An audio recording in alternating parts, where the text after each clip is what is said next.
She Stoops to Conquer. By Oliver Goldsmith. Dedication. To Samuel Johnson, LL.D. Dear Sir, by inscribing this slight performance to you, I do not mean so much to compliment you as myself. It may do me some honor to inform the public, that I have lived many years in intimacy with you.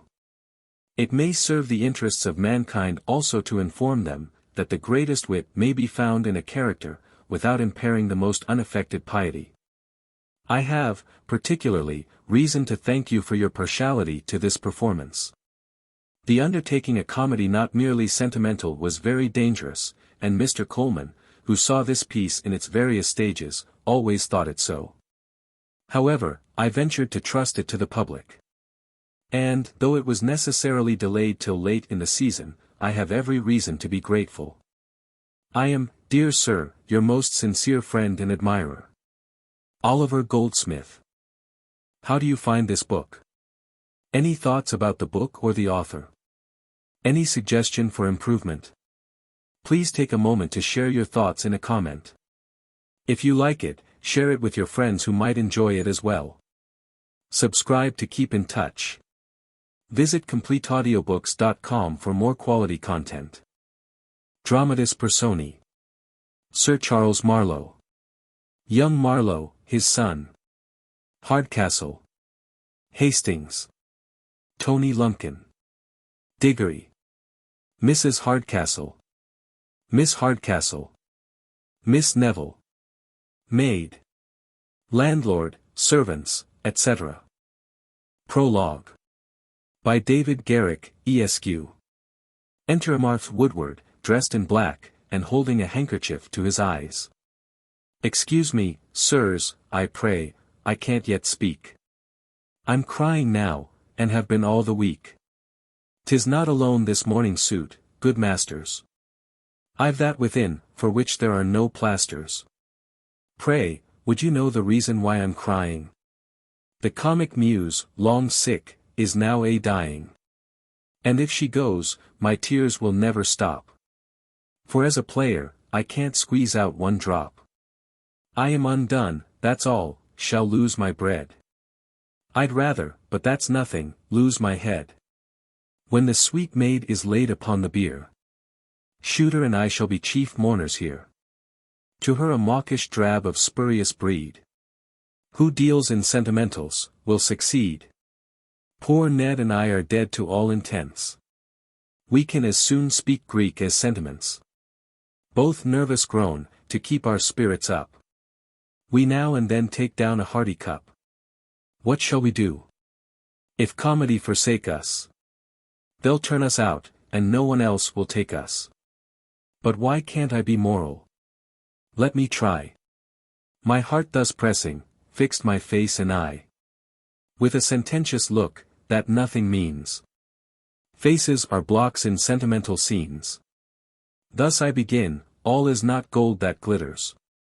Pleasure seems sweet, but proves a glass of bitters. When ignorance enters, folly is at hand. Learning is better far than house and land. Let not your virtue trip, who trips may stumble. And virtue is not virtue, if she tumble. I give it up, morals won't do for me. To make you laugh, I must play tragedy. One hope remains, hearing the maid was ill. A doctor comes this night to show his skill. To cheer her heart, and give your muscles motion. He, in 5 draughts prepared, presents a potion. A kind of magic charm, for be assured. If you will swallow it, the maid is cured. But desperate the doctor, and her case is. If you reject the dose, and make wry faces. This truth he boasts, will boast it while he lives. No poisonous drugs are mixed in what he gives. Should he succeed, you'll give him his degree. If not, within he will receive no fee. The college you, must his pretensions back. Pronounce him regular, or dub him quack. Act the first. Scene, a chamber in an old-fashioned house. Enter Mr. Hardcastle and Hardcastle. Mrs. Hardcastle. I vow, Mr. Hardcastle, you're very particular. Is there a creature in the whole country but ourselves, that does not take a trip to town now and then, to rub off the rust a little? There's the two Miss Hoggs, and our neighbour Mrs. Grigsby, go to take a month's polishing every winter. Hardcastle. Aye, and bring back vanity and affectation to last them the whole year. I wonder why London cannot keep its own fools at home. In my time, the follies of the town crept slowly among us, but now they travel faster than a stagecoach. Its fopperies come down not only as inside passengers, but in the very basket. Mrs. Hardcastle. Aye, your times were fine times indeed, you have been telling us of them for many a long year. Here we live in an old rumbling mansion, that looks for all the world like an inn, but that we never see company. Our best visitors are old Mrs. Oddfish, the curate's wife, and little Cripplegate, the lame dancing master. And all our entertainment your old stories of Prince Eugene and the Duke of Marlborough. I hate such old-fashioned trumpery. Hardcastle. And I love it. I love everything that's old, old friends, old times, old manners, old books, old wine.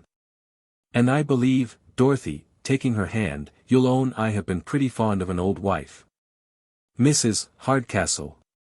Lord, Mr. Hardcastle, you're forever at your Dorothy's and your old wife's. You may be a Darby, but I'll be no Joan, I promise you. I'm not so old as you'd make me, by more than one good year. Add 20 to 20, and make money of that. Hardcastle. Let me see, 20 added to 20 makes just 50 and 7. Mrs. Hardcastle. It's false, Mr. Hardcastle. I was but 20 when I was brought to bed of Tony, that I had by Mr. Lumpkin, my first husband, and he's not come to years of discretion yet. Hardcastle. Nor ever will, I dare answer for him. Aye, you have taught him finely. Mrs. Hardcastle. No matter. Tony Lumpkin has a good fortune. My son is not to live by his learning. I don't think a boy wants much learning to spend 1,500 a year.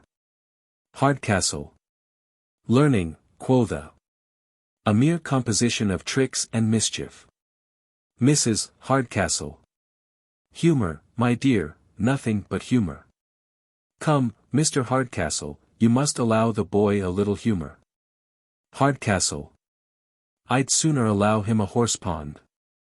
If burning the footmen's shoes, frightening the maids, and worrying the kittens be humor, he has it. It was but yesterday he fastened my wig to the back of my chair, and when I went to make a bow, I popped my bald head in Mrs. Frizzle's face. Mrs. Hardcastle. And am I to blame? The poor boy was always too sickly to do any good. A school would be his death. When he comes to be a little stronger, who knows what a year or two's Latin may do for him? Hardcastle. Latin for him. A cat and fiddle. No, no, the alehouse and the stable are the only schools he'll ever go to. Mrs. Hardcastle. Well, we must not snub the poor boy now, for I believe we shan't have him long among us. Anybody that looks in his face may see he's consumptive. Hardcastle. Aye, if growing too fat be one of the symptoms. Mrs. Hardcastle. He coughs sometimes. Hardcastle. Yes, when his liquor goes the wrong way. Mrs. Hardcastle. I'm actually afraid of his lungs. Hardcastle. And truly so am I. For he sometimes whoops like a speaking trumpet, Tony hallooing behind the scenes, oh, there he goes, a very consumptive figure, truly. Enter Tony, crossing the stage. Mrs. Hardcastle. Tony, where are you going, my charmer? Won't you give Papa and I a little of your company, lovey? Tony. I'm in haste, mother, I cannot stay. Mrs. Hardcastle. You shan't venture out this raw evening, my dear, you look most shockingly. Tony. I can't stay, I tell you. The Three Pigeons expects me down every moment. There's some fun going forward. Hardcastle. Aye, the alehouse, the old place, I thought so. Mrs. Hardcastle. A low, paltry set of fellows. Tony. Not so low, neither. There's Dick Muggins the exciseman, Jack Slang the horse doctor, little Aminadab that grinds the music box, and Tom Twist that spins the pewter platter. Mrs. Hardcastle. Pray, my dear, disappoint them for one night at least. Tony. As for disappointing them, I should not so much mind, but I can't abide to disappoint myself. Mrs. Hardcastle. Detaining him. You shan't go. Tony. I will, I tell you. Mrs. Hardcastle. I say you shan't. Tony.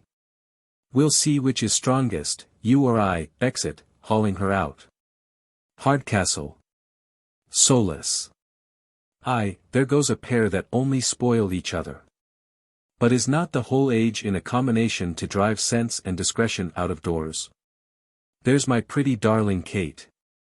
The fashions of the times have almost infected her too. By living a year or two in town, she is as fond of gauze and French frippery as the best of them. Enter Miss Hardcastle. Hardcastle. Blessings on my pretty innocence. Drayest out as usual, my Kate. Goodness! What a quantity of superfluous silk hast thou got about thee, girl! I could never teach the fools of this age, that the indigent world could be clothed out of the trimmings of the vain. Miss Hardcastle. You know our agreement, sir. You allow me the morning to receive and pay visits, and to dress in my own manner. And in the evening I put on my housewife's dress to please you. Hardcastle. Well, remember, I insist on the terms of our agreement, and, by the by, I believe I shall have occasion to try your obedience this very evening. Miss Hardcastle.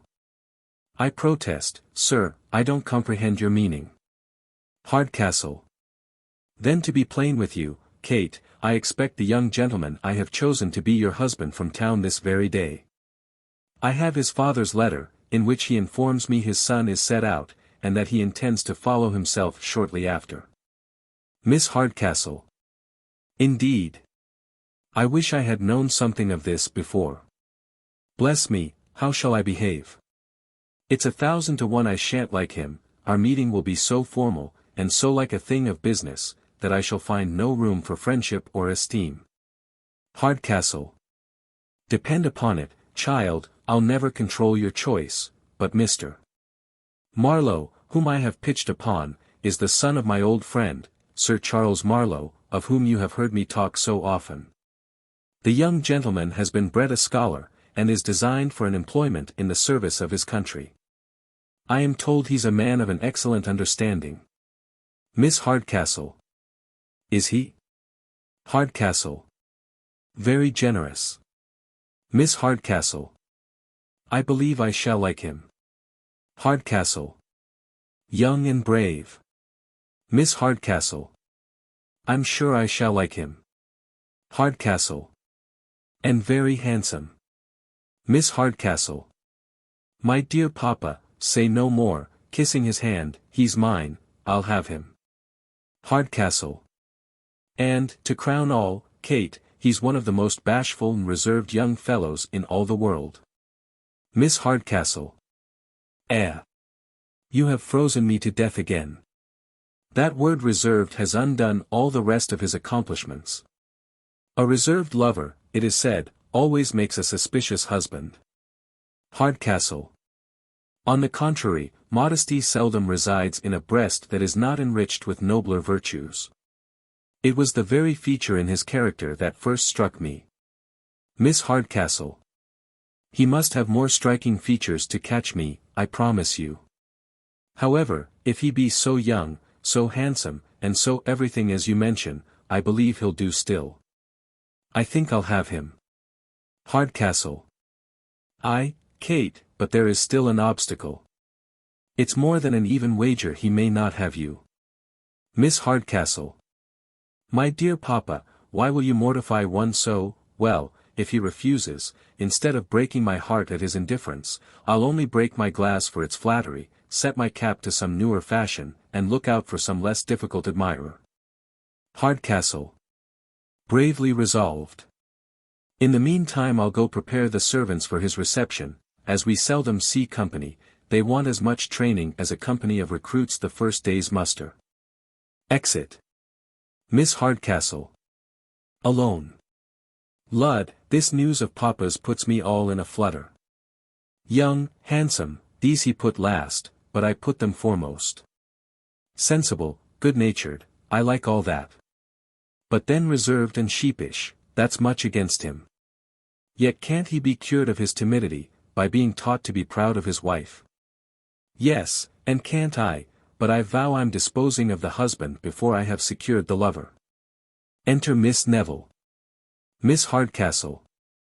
I'm glad you're come, Neville, my dear. Tell me, Constance, how do I look this evening? Is there anything whimsical about me? Is it one of my well-looking days, child? Am I in face today? Miss Neville. Perfectly, my dear. Yet now I look again, bless me. Sure no accident has happened among the canary birds or the gold fishes. Has your brother or the cat been meddling? Or has the last novel been too moving? Miss Hardcastle. No, nothing of all this. I have been threatened, I can scarce get it out, I have been threatened with a lover. Miss Neville. And his name? Miss Hardcastle. Is Marlow. Miss Neville. Indeed. Miss Hardcastle. The son of Sir Charles Marlow. Miss Neville. As I live, the most intimate friend of Mr. Hastings, my admirer. They are never asunder. I believe you must have seen him when we lived in town. Miss Hardcastle. Never. Miss Neville. He's a very singular character, I assure you.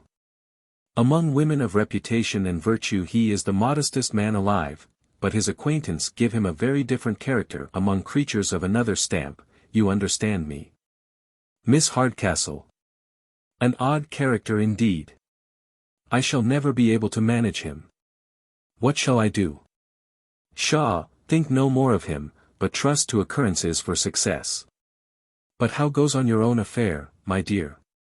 Has my mother been courting you for my brother Tony as usual? Miss Neville. I have just come from one of our agreeable tete-a-tetes. She has been saying 100 tender things, and setting off her pretty monster as the very pink of perfection. Miss Hardcastle. And her partiality is such, that she actually thinks him so. A fortune like yours is no small temptation. Besides, as she has the sole management of it, I'm not surprised to see her unwilling to let it go out of the family. Miss Neville. A fortune like mine, which chiefly consists in jewels, is no such mighty temptation. But at any rate, if my dear Hastings be but constant, I make no doubt to be too hard for her at last. However, I let her suppose that I am in love with her son. And she never once dreams that my affections are fixed upon another. Miss Hardcastle. My good brother holds out stoutly. I could almost love him for hating you so. Miss Neville. It is a good-natured creature at bottom, and I'm sure would wish to see me married to anybody but himself. But my aunt's bell rings for our afternoon's walk round the improvements. Allons. Courage is necessary, as our affairs are critical. Miss Hardcastle. Would it were bedtime, and all were well. Exeunt. Scene, an alehouse room. Several shabby fellows with punch and tobacco.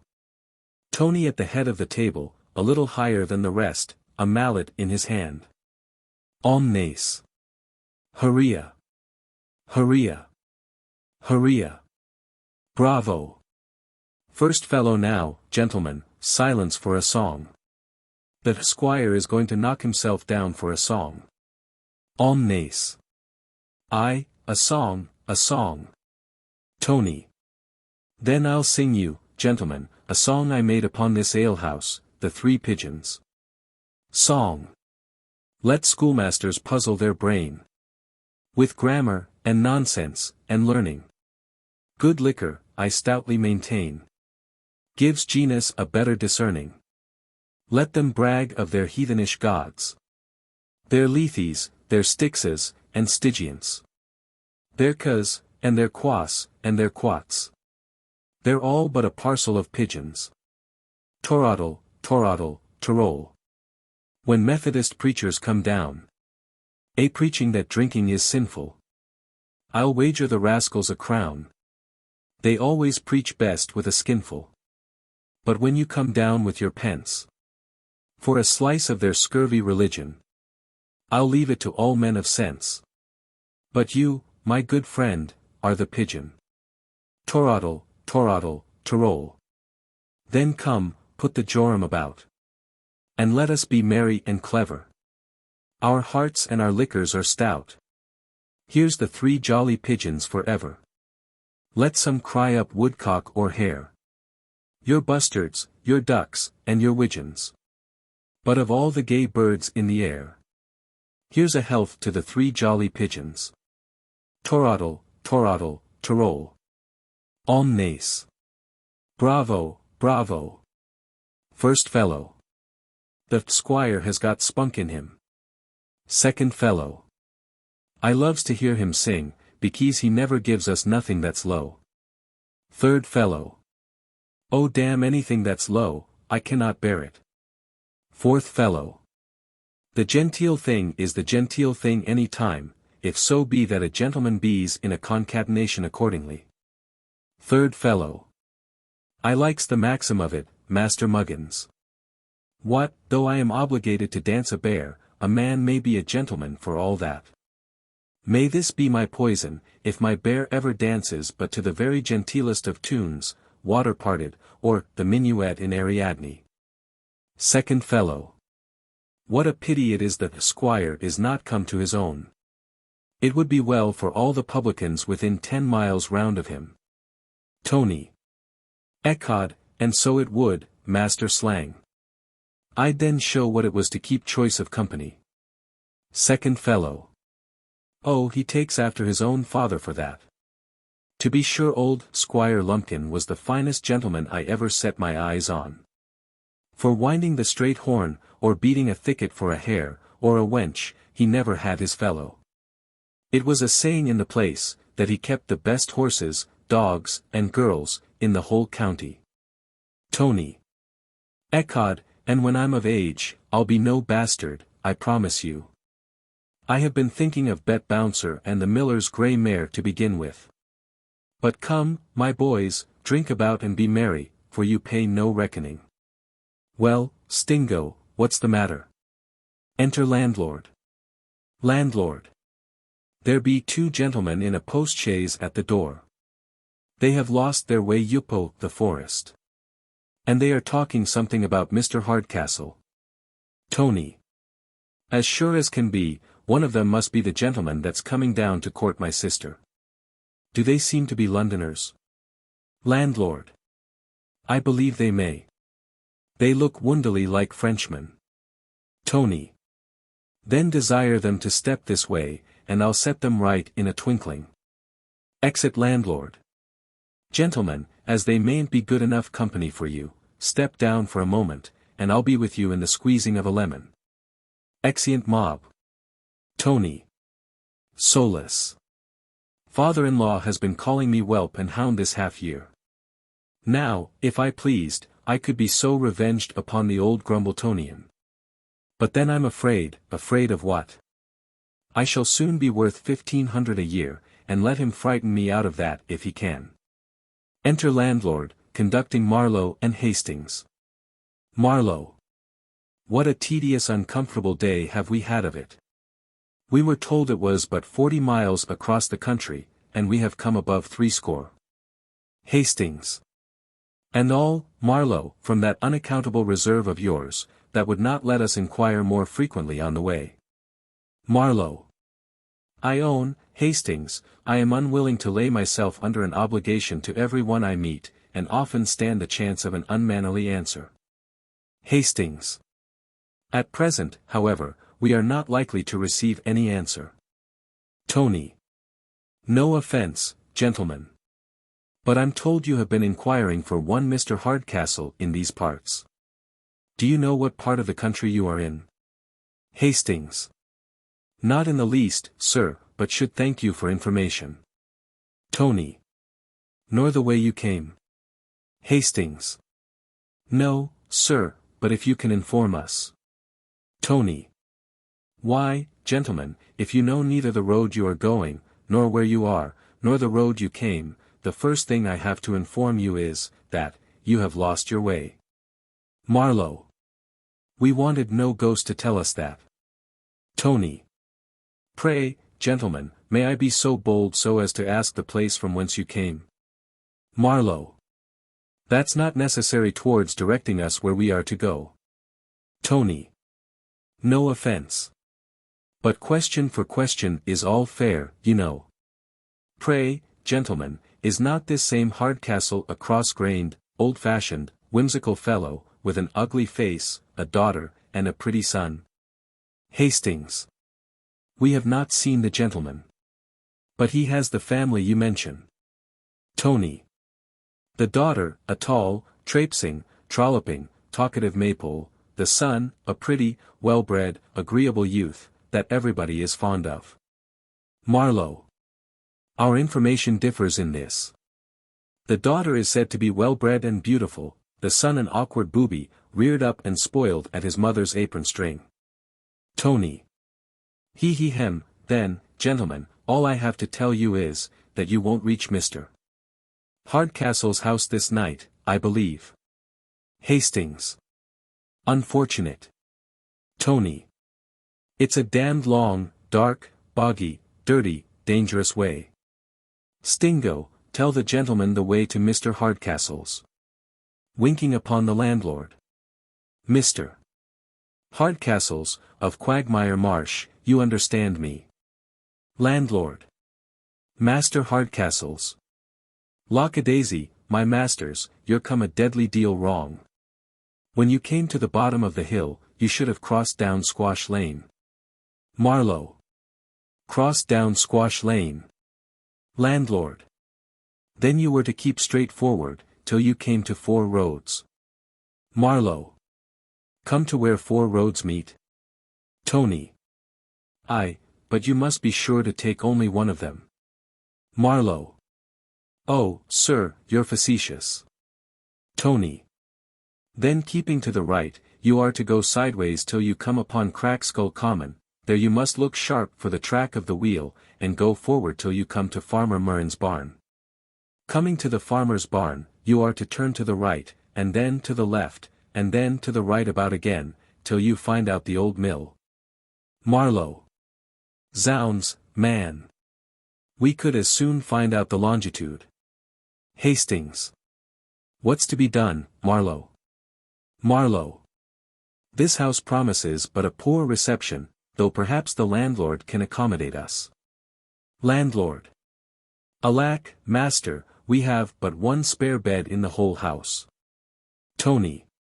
And to my knowledge, that's taken up by 3 lodgers already. After a pause, in which the rest seemed disconcerted. I have hit it. Don't you think, Stingo, our landlady could accommodate the gentleman by the fireside, with 3 chairs and a bolster? Hastings. I hate sleeping by the fireside. Marlow. And I detest your 3 chairs and a bolster. Tony. You do you? Then, let me see, what if you go on a mile further, to the Buck's Head, the old Buck's Head on the hill, one of the best inns in the whole county. Hastings. Oh ho. So we have escaped an adventure for this night, however. Landlord. Apart to Tony. Sure, you ben't sending them to your father's as an inn, be you? Tony. Mum, you fool you. Let them find that out. To them. You have only to keep on straight forward, till you come to a large old house by the roadside.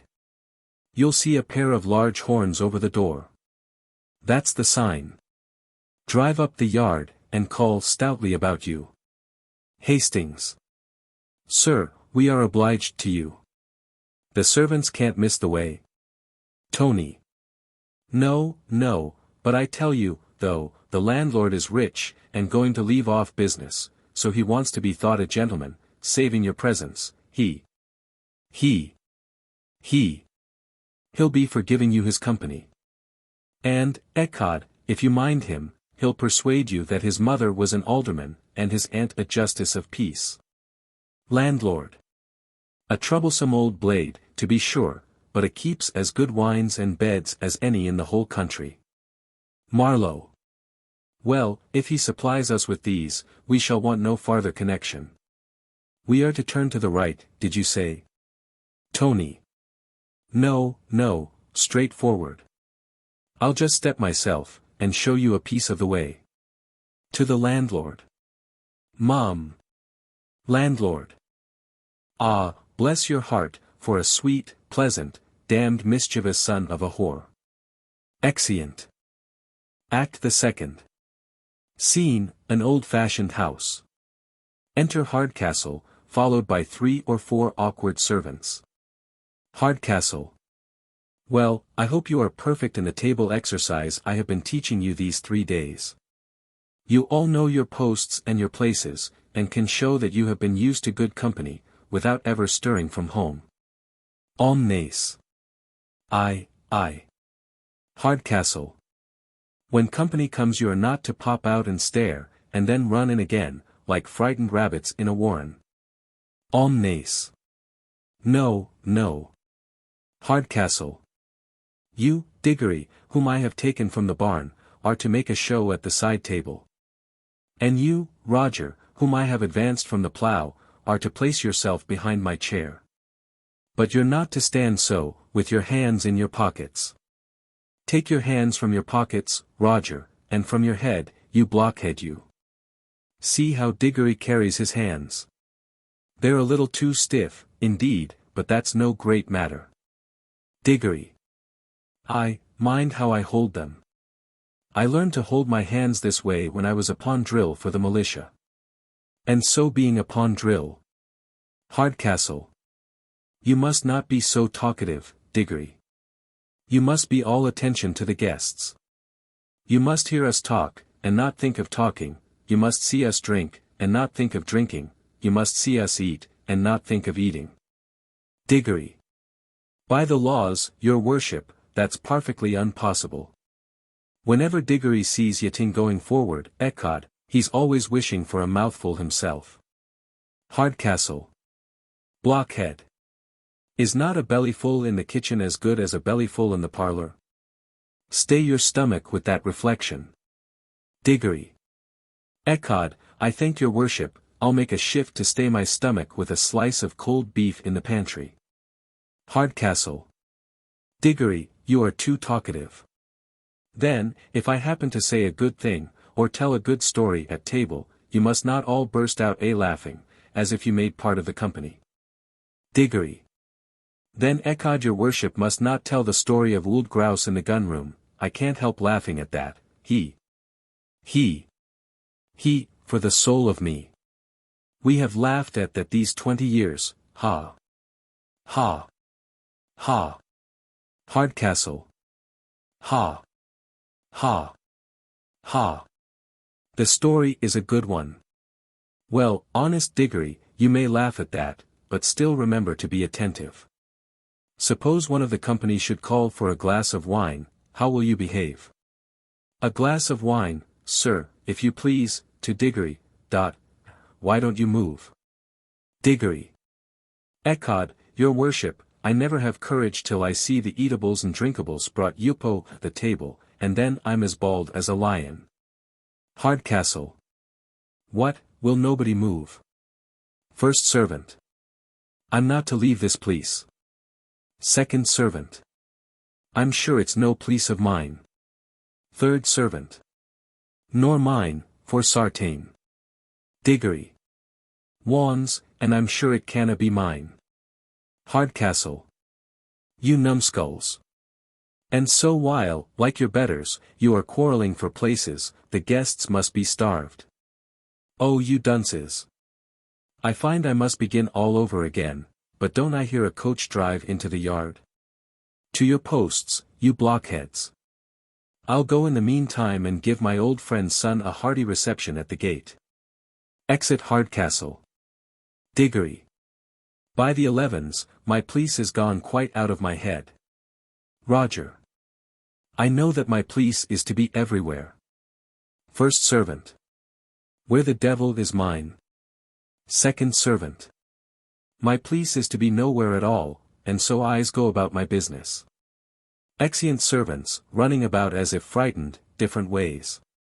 Enter servant with candles, showing in Marlow and Hastings. Servant. Welcome, gentlemen, very welcome. This way. Hastings. After the disappointments of the day, welcome once more, Charles, to the comforts of a clean room and a good fire. Upon my word, a very well-looking house, antique but creditable. Marlow.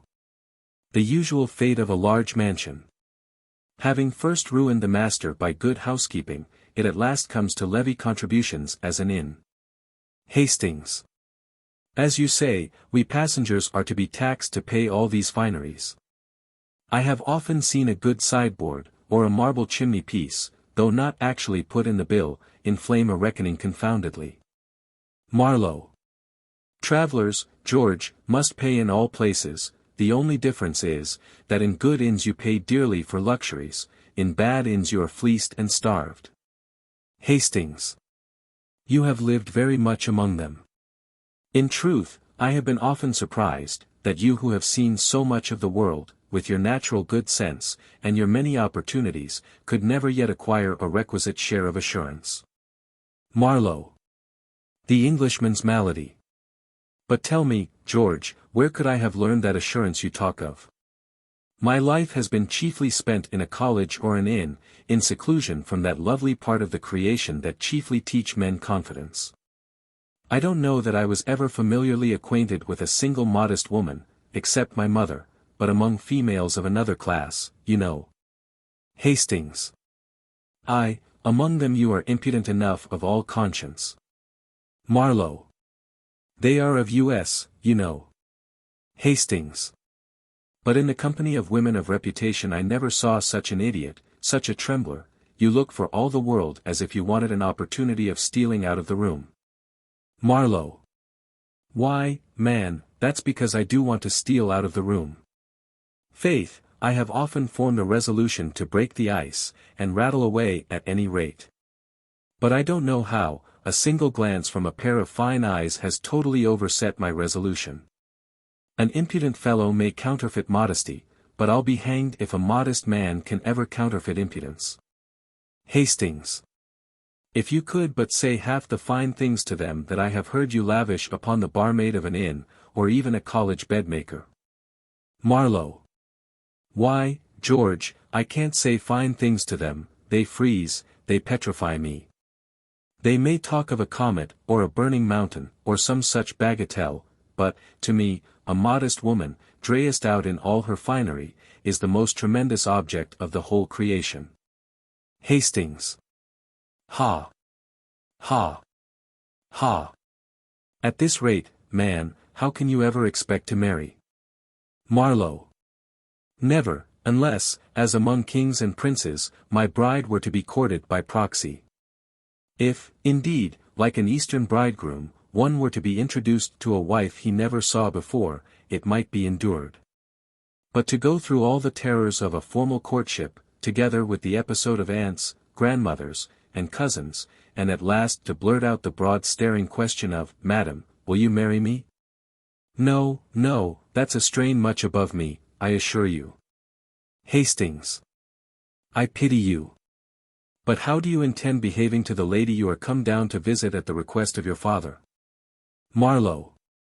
As I behave to all other ladies. Bow very low, answer yes or no to all her demands, but for the rest, I don't think I shall venture to look in her face till I see my father's again. Hastings. I'm surprised that one who is so warm a friend can be so cool a lover. Marlow. To be explicit, my dear Hastings, my chief inducement down was to be instrumental in forwarding your happiness, not my own. Miss Neville loves you, the family don't know you, as my friend you are sure of a reception, and let honor do the rest. Hastings. My dear Marlow. But I'll suppress the emotion. Were I a wretch, meanly seeking to carry off a fortune, you should be the last man in the world I would apply to for assistance. But Miss Neville's person is all I ask, and that is mine, both from her deceased father's consent, and her own inclination. Marlow. Happy man. You have talents and art to captivate any woman. I'm doomed to adore the sex, and yet to converse with the only part of it I despise. This stammer in my address, and this awkward prepossessing visage of mine, can never permit me to soar above the reach of a milliner's prentice, or one of the duchesses of Drury Lane. Pshaw! This fellow here to interrupt us. Enter Hardcastle. Hardcastle. Gentlemen, once more you are heartily welcome. Which is Mr. Marlow? Sir, you are heartily welcome. It's not my way, you see, to receive my friends with my back to the fire. I like give them a hearty reception in the old style at my gate. I like to see their horses and trunks taken care of. Marlow. Aside. He has got our names from the servants already. To him. We approve your caution and hospitality, sir. To Hastings. I have been thinking, George, of changing our travelling dresses in the morning. I am grown confoundedly ashamed of mine. Hardcastle. I beg, Mr. Marlow, you'll use no ceremony in this house. Hastings. I fancy, Charles, you're right, the first blow is half the battle. I intend opening the campaign with the white and gold. Hardcastle. Mr. Marlow, Mr. Hastings, gentlemen, pray be under no constraint in this house. This is Liberty Hall, gentlemen. You may do just as you please here. Marlow. Yet, George, if we open the campaign too fiercely at first, we may want ammunition before it is over. I think to reserve the embroidery to secure a retreat. Hardcastle. You're talking of a retreat, Mr. Marlow, puts me in mind of the Duke of Marlborough, when we went to besiege Denine. He first summoned the garrison. Marlow. Don't you think the ventre d'or waistcoat will do with the plain brown? Hardcastle. He first summoned the garrison, which might consist of about 5,000 men. Hastings. I think not, brown and yellow mix but very poorly. Hardcastle. I say, gentlemen, as I was telling you, be summoned the garrison, which might consist of about 5,000 men. Marlow. The girls like finery. Hardcastle. Which might consist of about 5,000 men, well appointed with stores, ammunition, and other implements of war. Now, says the Duke of Marlborough to George Brooks, that stood next to him, you must have heard of George Brooks, I'll pawn my dukedom, says he, but I take that garrison without spilling a drop of blood. So. Marlow. What, my good friend, if you gave us a glass of punch in the meantime, it would help us to carry on the siege with vigor. Hardcastle. Punch, sir. Aside. This is the most unaccountable kind of modesty I ever met with. Marlow. Yes, sir, punch. A glass of warm punch, after our journey, will be comfortable. This is Liberty Hall, you know. Hardcastle. Here's a cup, sir. Marlow. Aside. So this fellow, in his Liberty Hall, will only let us have just what he pleases. Hardcastle. Taking the cup. I hope you'll find it to your mind. I have prepared it with my own hands, and I believe you'll own the ingredients are tolerable. Will you be so good as to pledge me, sir? Here, Mr. Marlow, here is to our better acquaintance. Drinks. Marlow. Aside. A very impudent fellow this. But he's a character, and I'll humor him a little. Sir, my service to you. Drinks. Hastings. Aside. I see this fellow wants to give us his company, and forgets that he's an innkeeper, before he has learned to be a gentleman. Marlow. From the excellence of your cup, my old friend, I suppose you have a good deal of business in this part of the country. Warm work, now and then, at elections, I suppose. Hardcastle. No, sir, I have long given that work over. Since our betters have hit upon the expedient of electing each other, there is no business for us that sell ale. Hastings. So, then, you have no turn for politics, I find. Hardcastle. Not in the least. There was a time, indeed, I fretted myself about the mistakes of government, like other people, but finding myself every day grow more angry, and the government growing no better, I left it to mend itself. Since that, I no more trouble my head about Hyder Ally, or Ally Con, than about Ally Croker. Sir, my service to you. Hastings. So that with eating above stairs, and drinking below, with receiving your friends within, and amusing them without, you lead a good pleasant bustling life of it. Hardcastle. I do stir about a great deal, that's certain. Half the differences of the parish are adjusted in this very parlour. Marlow. After drinking. And you have an argument in your cup, old gentleman, better than any in Westminster Hall. Hardcastle. Ay, young gentleman, that, and a little philosophy. Marlow. Aside. Well, this is the first time I ever heard of an innkeeper's philosophy. Hastings. So then, like an experienced general, you attack them on every quarter. If you find their reason manageable, you attack it with your philosophy, if you find they have no reason, you attack them with this. Here's your health, my philosopher. Drinks. Hardcastle. Good, very good, thank you, ha. Ha. Your generalship puts me in mind of Prince Eugene, when he fought the Turks at the Battle of Belgrade. You shall hear. Marlow. Instead of the Battle of Belgrade, I believe it's almost time to talk about supper. What has your philosophy got in the house for supper? Hardcastle. For supper, sir. Aside. Was ever such a request to a man in his own house? Marlow. Yes, sir, supper, sir, I begin to feel an appetite. I shall make devilish work tonight in the larder, I promise you. Hardcastle. Aside. Such a brazen dog sure never my eyes beheld. To him. Why, really, sir, as for supper I can't well tell. My Dorothy and the cookmaid settle these things between them. I leave these kind of things entirely to them. Marlow. You do you? Hardcastle. Entirely. By the by, I believe they are in actual consultation upon what's for supper this moment in the kitchen. Marlow. Then I beg they'll admit me as one of their privy council. It's a way I have got. When I travel, I always chose to regulate my own supper. Let the cook be called. No offence I hope, sir. Hardcastle.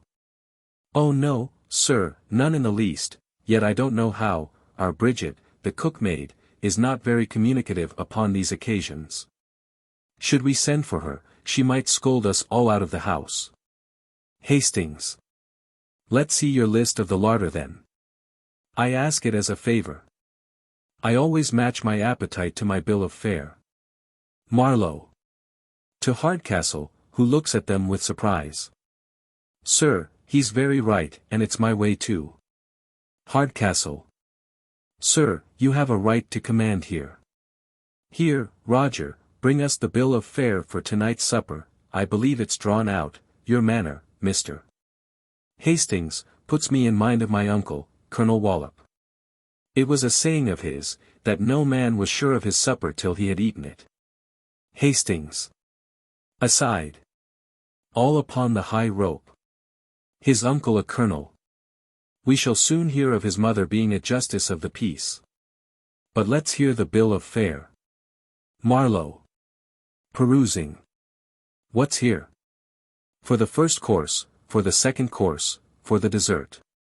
The devil, sir, do you think we have brought down a whole joiners' company, or the Corporation of Bedford, to eat up such a supper? 2 or 3 little things, clean and comfortable, will do. Hastings. But let's hear it. Marlow. Reading. For the first course, at the top, a pig and prune sauce. Hastings. Damn your pig, I say. Marlow.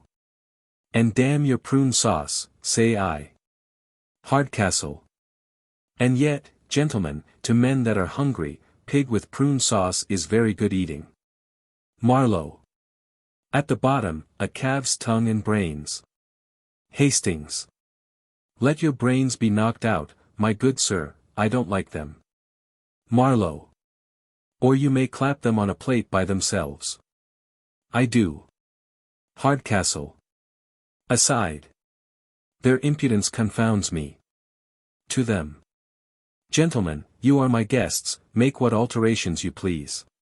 Is there anything else you wish to retrench or alter, gentlemen? Marlow. Item, a pork pie, a boiled rabbit in sausages, a Florentine, a shaking pudding, and a dish of taffety cream. Hastings. Confound your made dishes. I shall be as much at a loss in this house as at a green and yellow dinner at the French ambassador's table. I'm for plain eating. Hardcastle.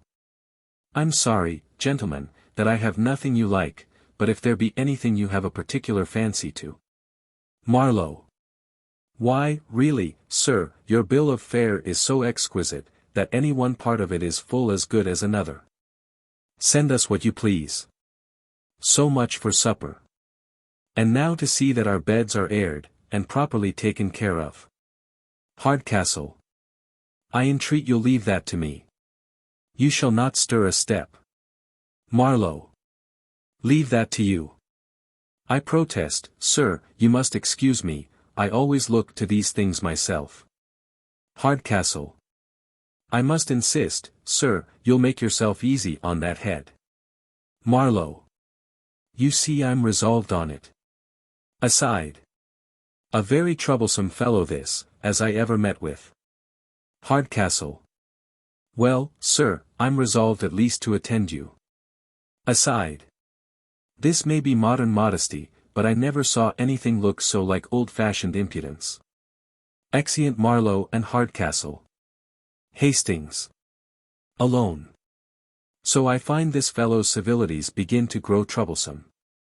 But who can be angry at those assiduities which are meant to please him? Ha! What do I see? Miss Neville, by all that's happy. Enter Miss Neville. Miss Neville. My dear Hastings. To what unexpected good fortune, to what accident, am I to ascribe this happy meeting? Hastings. Rather let me ask the same question, as I could never have hoped to meet my dearest Constance at an inn. Miss Neville. An inn.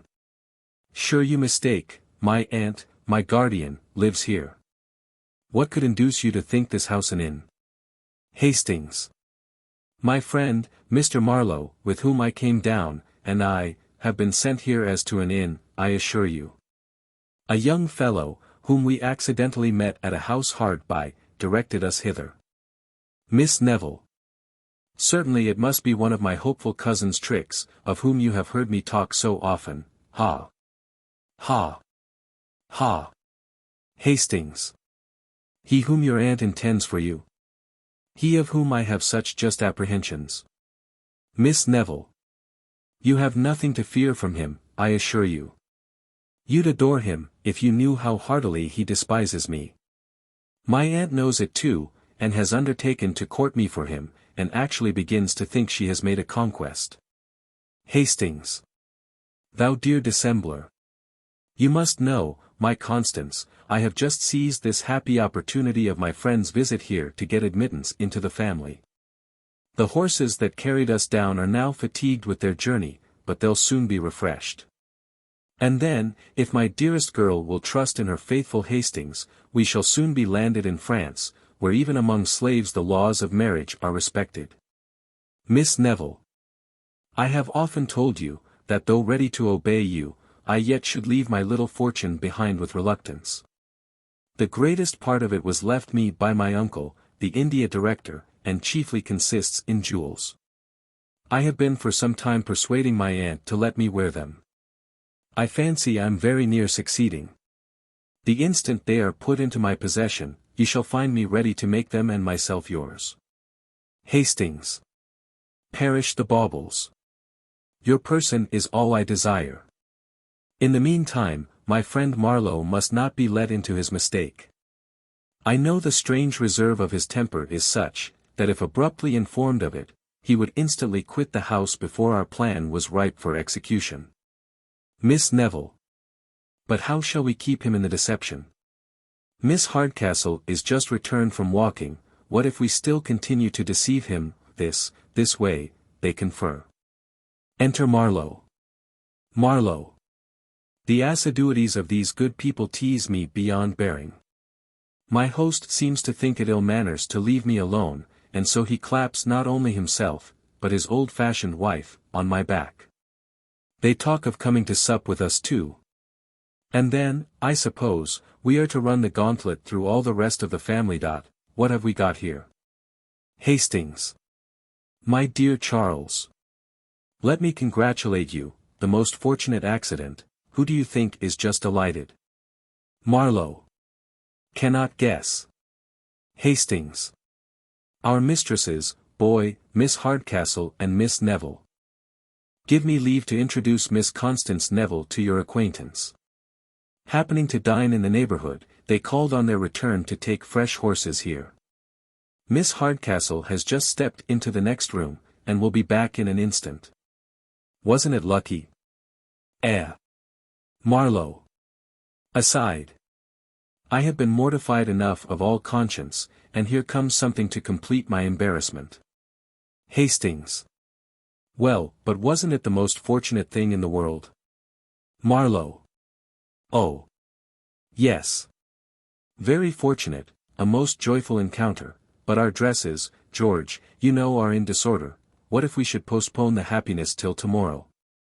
Tomorrow at her own house, it will be every bit as convenient, and rather more respectful. Tomorrow let it be. Offering to go. Miss Neville. By no means, sir.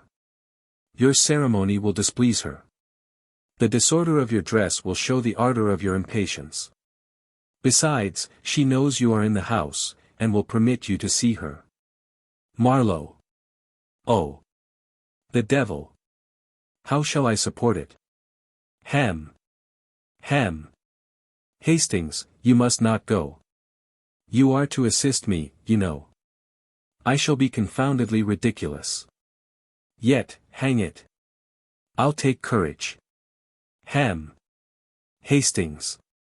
Pshaw, man. It's but the first plunge, and all's over. She's but a woman, you know. Marlow. And, of all women, she that I dread most to encounter. Enter Miss Hardcastle, as returned from walking, a bonnet, etc. Hastings. Introducing them. Miss Hardcastle, Mr. Marlow. I'm proud of bringing two persons of such merit together, that only want to know, to esteem each other. Miss Hardcastle. Aside. Now for meeting my modest gentleman with a demure face, and quite in his own manner. After a pause, in which he appears very uneasy and disconcerted. I'm glad of your safe arrival, sir. I'm told you had some accidents by the way. Marlow. Only a few, madam. Yes, we had some. Yes, madam, a good many accidents, but should be sorry, madam, or rather glad of any accidents, that are so agreeably concluded. Hastings. To him. You never spoke better in your whole life. Keep it up, and I'll ensure you the victory. Miss Hardcastle. I'm afraid you flatter, sir. You that have seen so much of the finest company, can find little entertainment in an obscure corner of the country. Marlow. Gathering courage. I have lived, indeed, in the world, madam. But I have kept very little company. I have been but an observer upon life, madam, while others were enjoying it. Miss Neville. But that, I am told, is the way to enjoy it at last. Hastings. To him. Cicero never spoke better. Once more, and you are confirmed in assurance forever. Marlow. To him. Ham. Stand by me, then, and when I'm down, throw in a word or two, to set me up again. Miss Hardcastle. An observer, like you, upon life were, I fear, disagreeably employed, since you must have had much more to censure than to approve. Marlow. Pardon me, madam. I was always willing to be amused. The folly of most people is rather an object of mirth than uneasiness. Hastings. To him. Bravo, bravo. Never spoke so well in your whole life. Well, Miss Hardcastle, I see that you and Mr. Marlow are going to be very good company. I believe our being here will but embarrass the interview. Marlow. Not in the least, Mr. Hastings. We like your company of all things. To him. Zounds. George, sure you won't go? How can you leave us? Hastings. Our presence will but spoil conversation, so we'll retire to the next room. To him. You don't consider, man, that we are to manage a little tete-a-tete of our own. Exeunt. Miss Hardcastle. After a pause. But you have not been wholly an observer, I presume, sir. The ladies, I should hope, have employed some part of your addresses. Marlow. Relapsing into timidity. Pardon me, madam, I, as yet have studied, only, to, deserve them. Miss Hardcastle. And that, some say, is the very worst way to obtain them. Marlow. Perhaps so, madam. But I love to converse only with the more grave and sensible part of the sex. But I'm afraid I grow tiresome. Miss Hardcastle. Not at all, sir. There is nothing I like so much as grave conversation myself, I could hear it forever. Indeed, I have often been surprised how a man of sentiment could ever admire those light airy pleasures, where nothing reaches the heart. Marlow. It's a disease of the mind, madam. In the variety of tastes there must be some who, wanting a relish, for, Miss Hardcastle. I understand you, sir. There must be some, who, wanting a relish for refined pleasures, pretend to despise what they are incapable of tasting. Marlow. My meaning, madam, but infinitely better expressed. And I can't help observing, Miss Hardcastle. Aside. Who could ever suppose this fellow impudent upon some occasions? To him.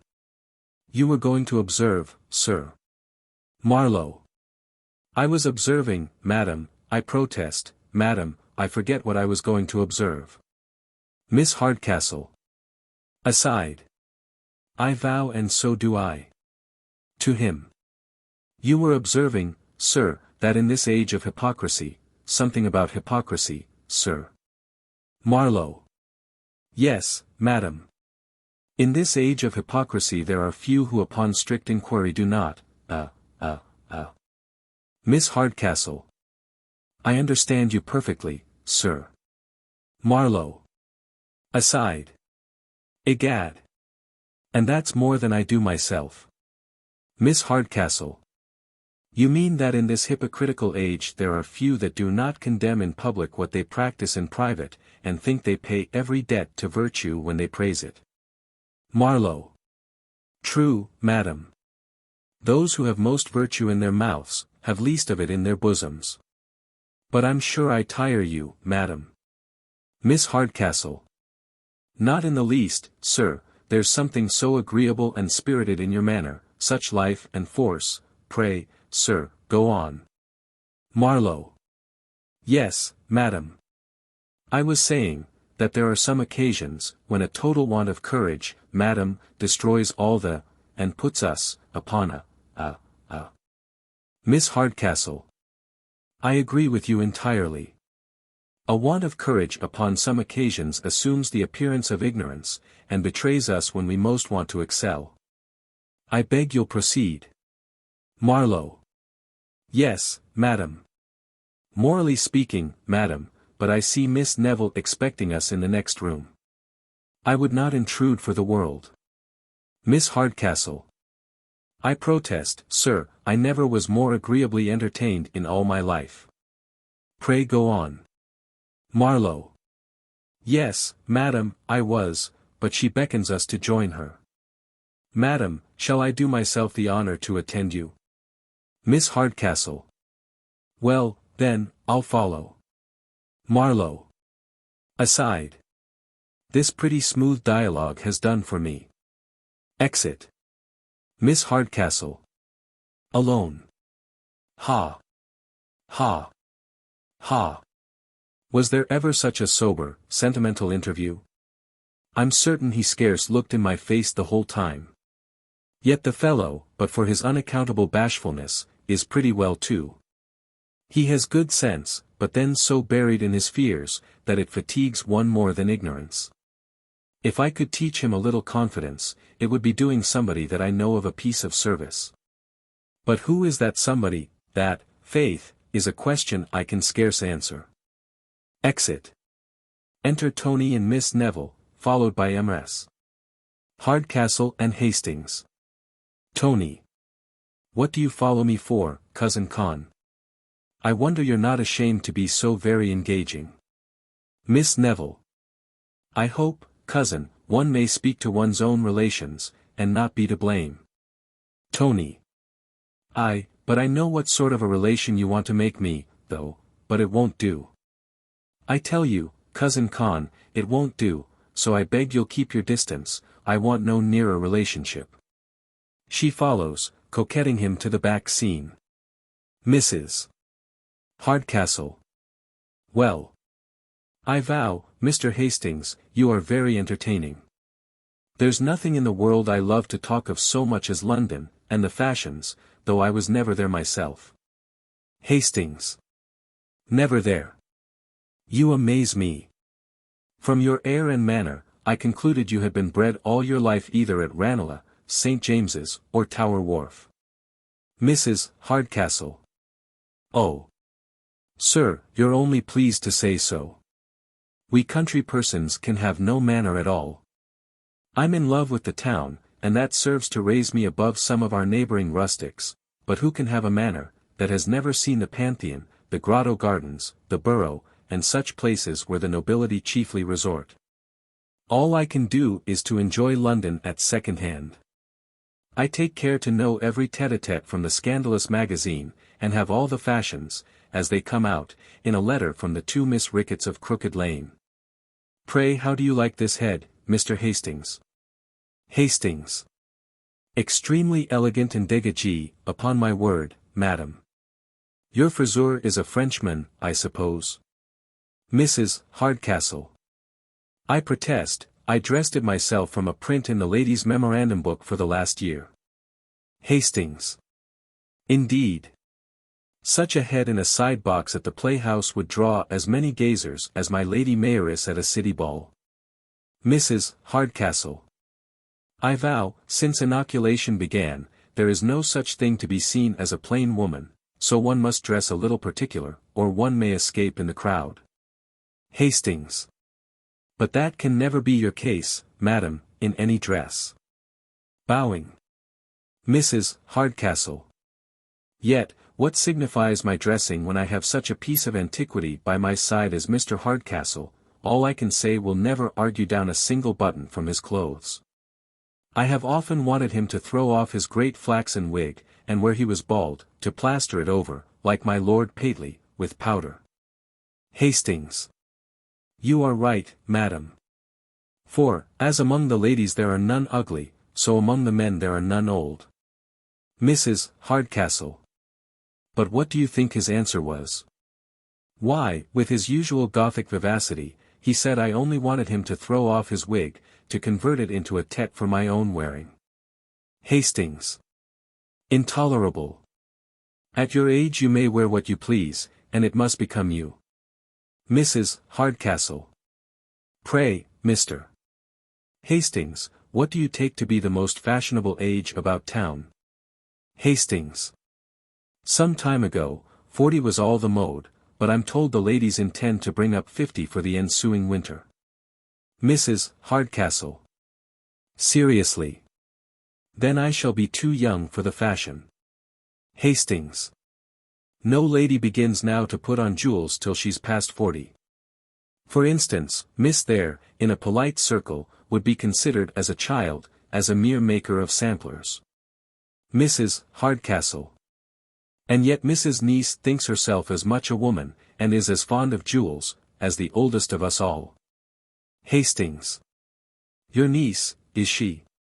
And that young gentleman, a brother of yours, I should presume. Mrs. Hardcastle.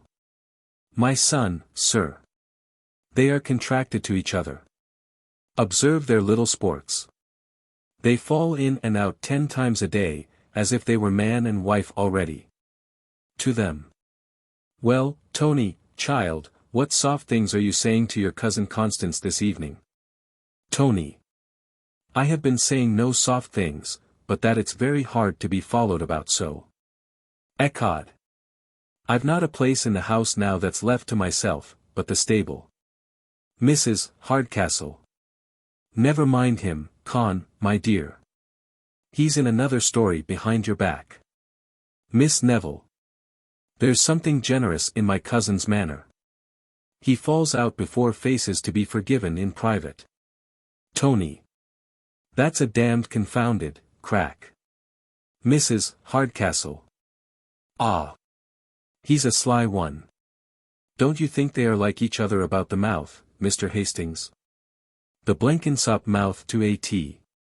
They're of a size too. Back to back, my pretties, that Mr. Hastings may see you. Come, Tony. Tony.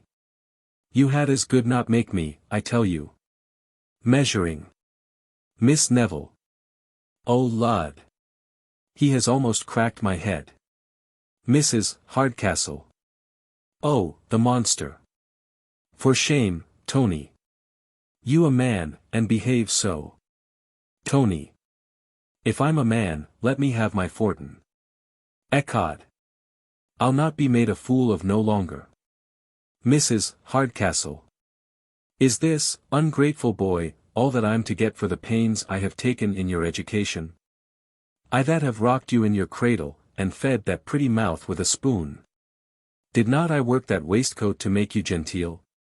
Did not I prescribe for you every day, and weep while the receipt was operating? Tony.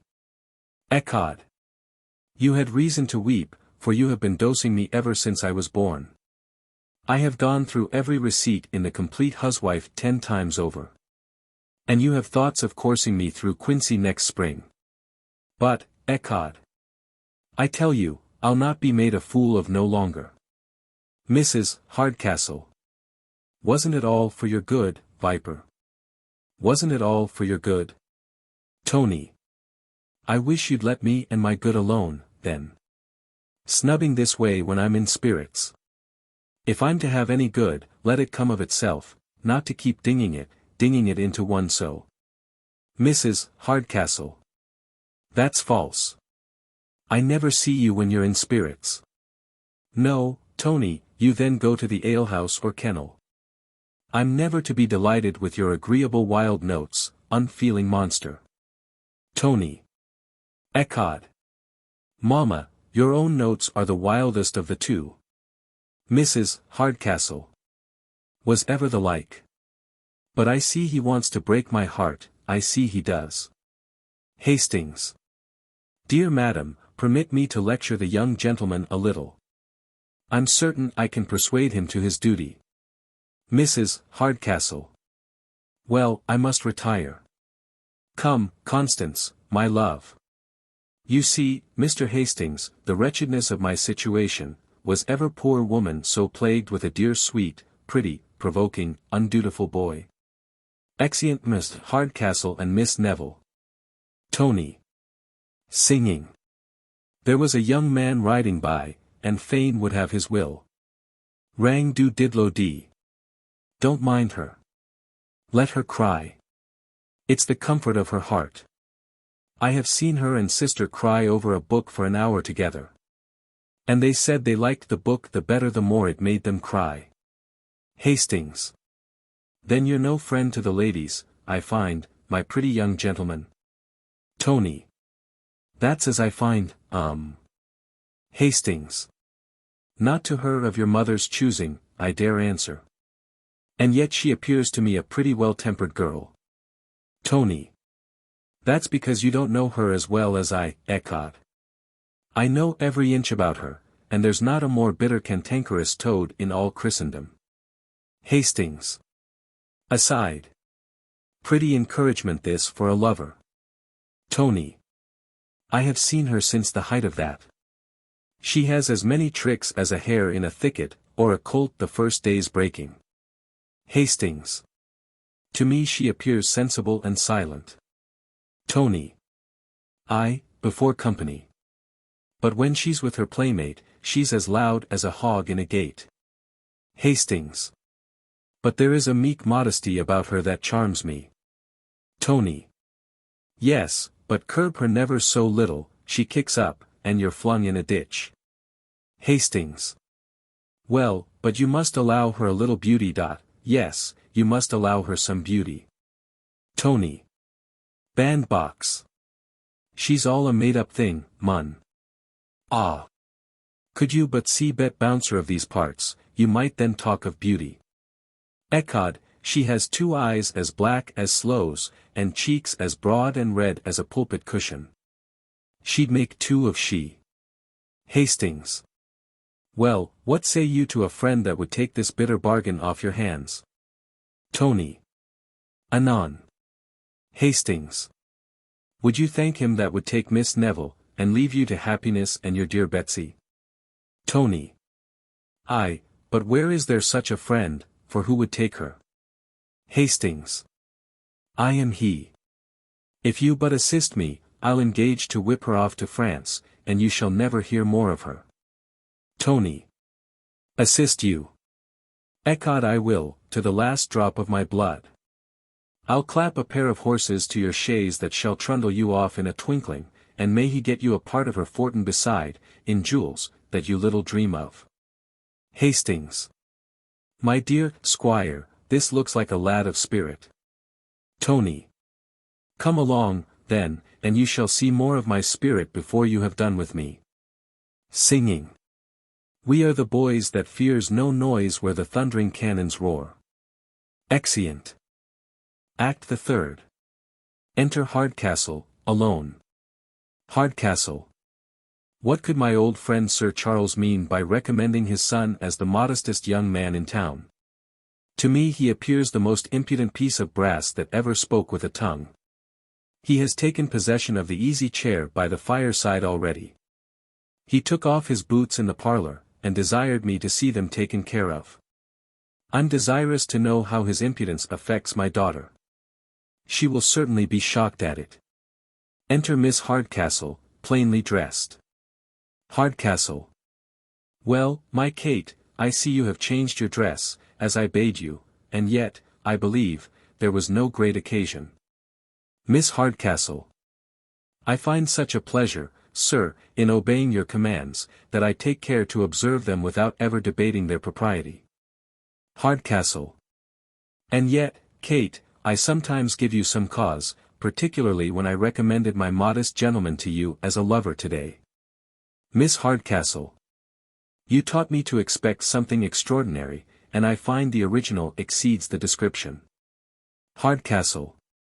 I was never so surprised in my life. He has quite confounded all my faculties. Miss Hardcastle. I never saw anything like it, and a man of the world too. Hardcastle. Aye, he learned it all abroad. What a fool was I, to think a young man could learn modesty by travelling. He might as soon learn wit at a masquerade. Miss Hardcastle. It seems all natural to him. Hardcastle. A good deal assisted by bad company and a French dancing master. Miss Hardcastle. Sure you mistake, Papa. A French dancing master could never have taught him that timid look, that awkward address, that bashful manner. Hardcastle. Whose look? Whose manner, child? Miss Hardcastle. Mr. Marlow's, his mauvaise honte, his timidity, struck me at the first sight. Hardcastle. Then your first sight deceived you, for I think him one of the most brazen first sights that ever astonished my senses. Miss Hardcastle. Sure, sir, you rally. I never saw anyone so modest. Hardcastle. And can you be serious? I never saw such a bouncing, swaggering puppy since I was born. Bully Dawson was but a fool to him. Miss Hardcastle. Surprising. He met me with a respectful bow, a stammering voice, and a look fixed on the ground. Hardcastle.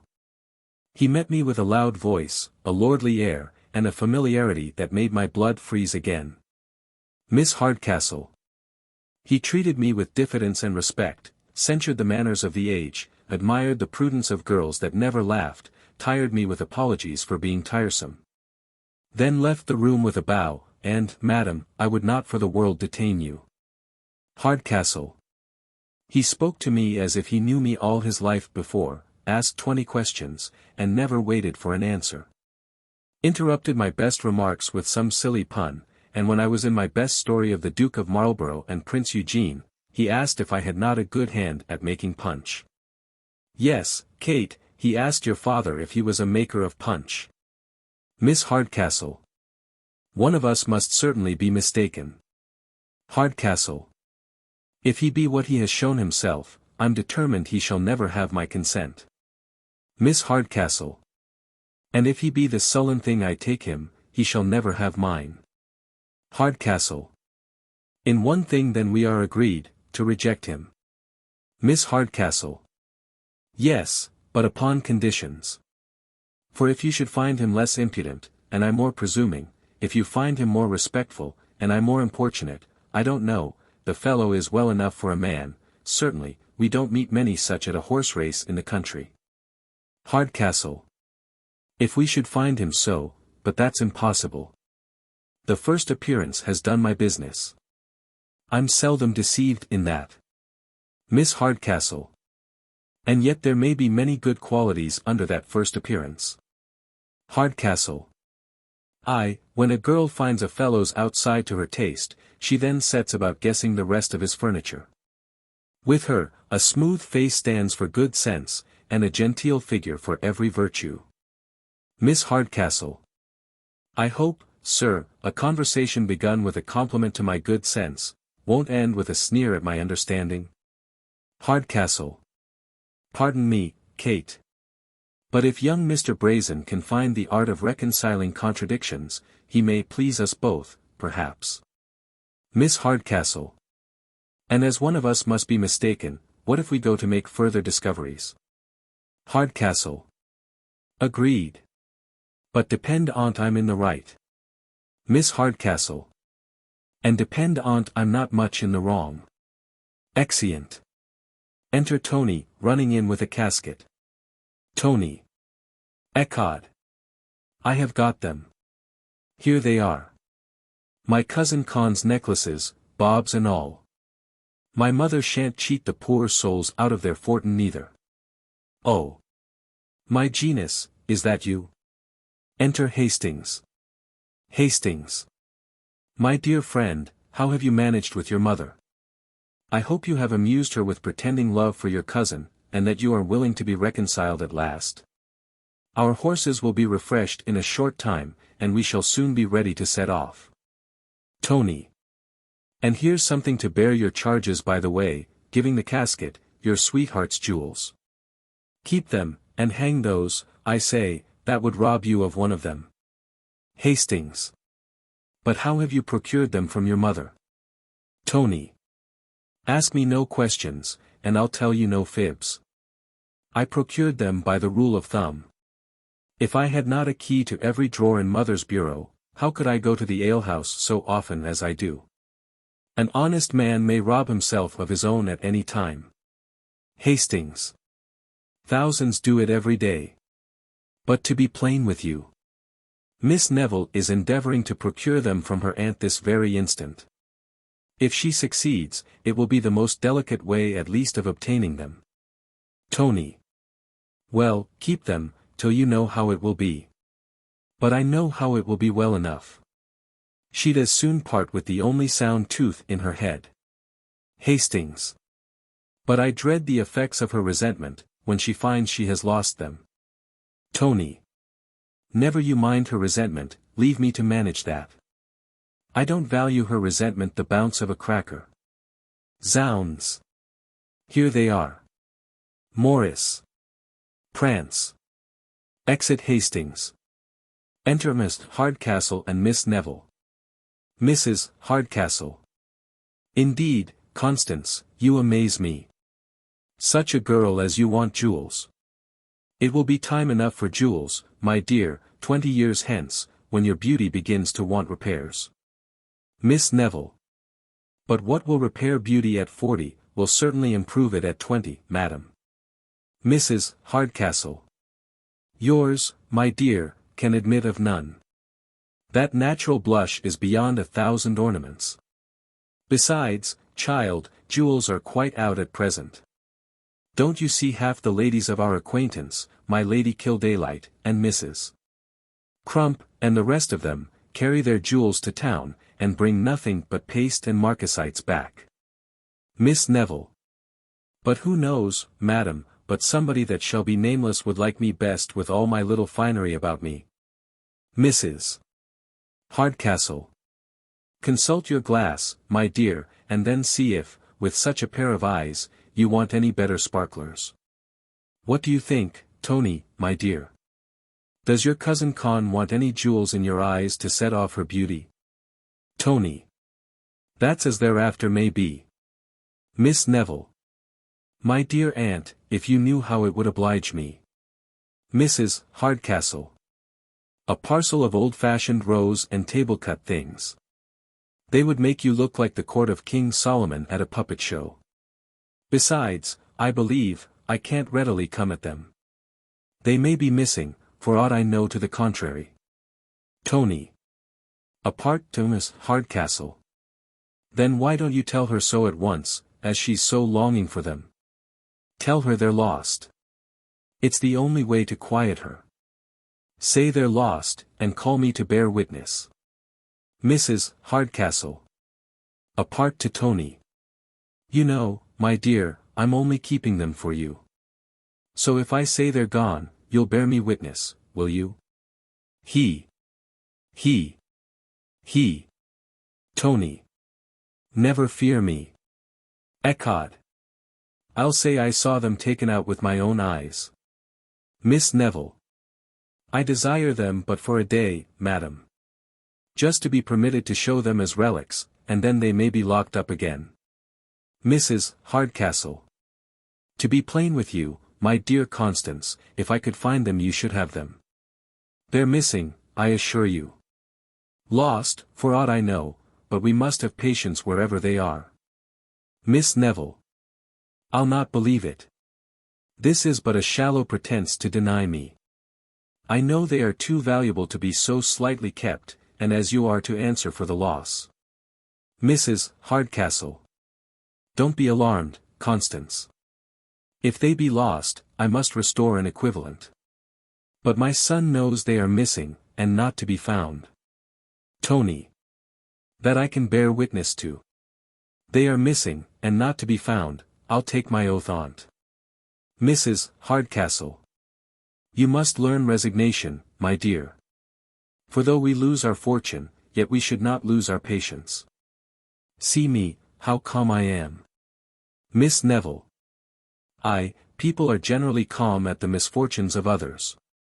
Mrs. Hardcastle. Now I wonder a girl of your good sense should waste a thought upon such trumpery. We shall soon find them, and in the meantime you shall make use of my garnets till your jewels be found. Miss Neville. I detest garnets. Mrs. Hardcastle. The most becoming things in the world to set off a clear complexion. You have often seen how well they look upon me. You shall have them. Exit. Miss Neville. I dislike them of all things. You shan't stir. Was ever anything so provoking, to mislay my own jewels, and force me to wear her trumpery? Tony. Don't be a fool.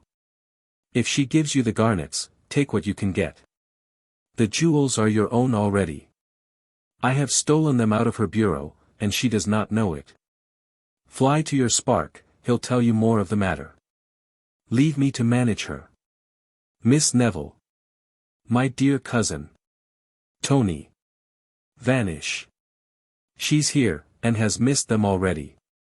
Exit Miss Neville. Zounds. How she fidgets and spits about like a Catherine wheel. Enter Miss Hardcastle. Mrs. Hardcastle. Confusion. Thieves. Robbers. We are cheated, plundered, broke open, undone. Tony. What's the matter, Mama? I hope nothing has happened to any of the good family. Mrs. Hardcastle. We are robbed. My bureau has been broken open, the jewels taken out, and I'm undone. Tony. Oh. Is that all? Ha. Ha. Ha. By the laws, I never saw it acted better in my life. Ecod, I thought you was ruined in earnest, ha. Ha. Ha. Mrs. Hardcastle. Why, boy, I am ruined in earnest. My bureau has been broken open, and all taken away. Tony. Stick to that, ha. Ha. Ha. Stick to that. I'll bear witness, you know. Call me to bear witness. Mrs. Hardcastle. I tell you, Tony, by all that's precious, the jewels are gone, and I shall be ruined forever. Tony. Sure I know they're gone, and I'm to say so. Mrs. Hardcastle. My dearest Tony, but hear me. They're gone, I say. Tony. By the laws, Mama, you make me for to laugh, ha. Ha. I know who took them well enough, ha. Ha. Ha. Mrs. Hardcastle. Was there ever such a blockhead, that can't tell the difference between jest and earnest? I tell you I'm not in jest, booby. Tony. That's right, you must be in a bitter passion, and then nobody will suspect either of us. I'll bear witness that they are gone.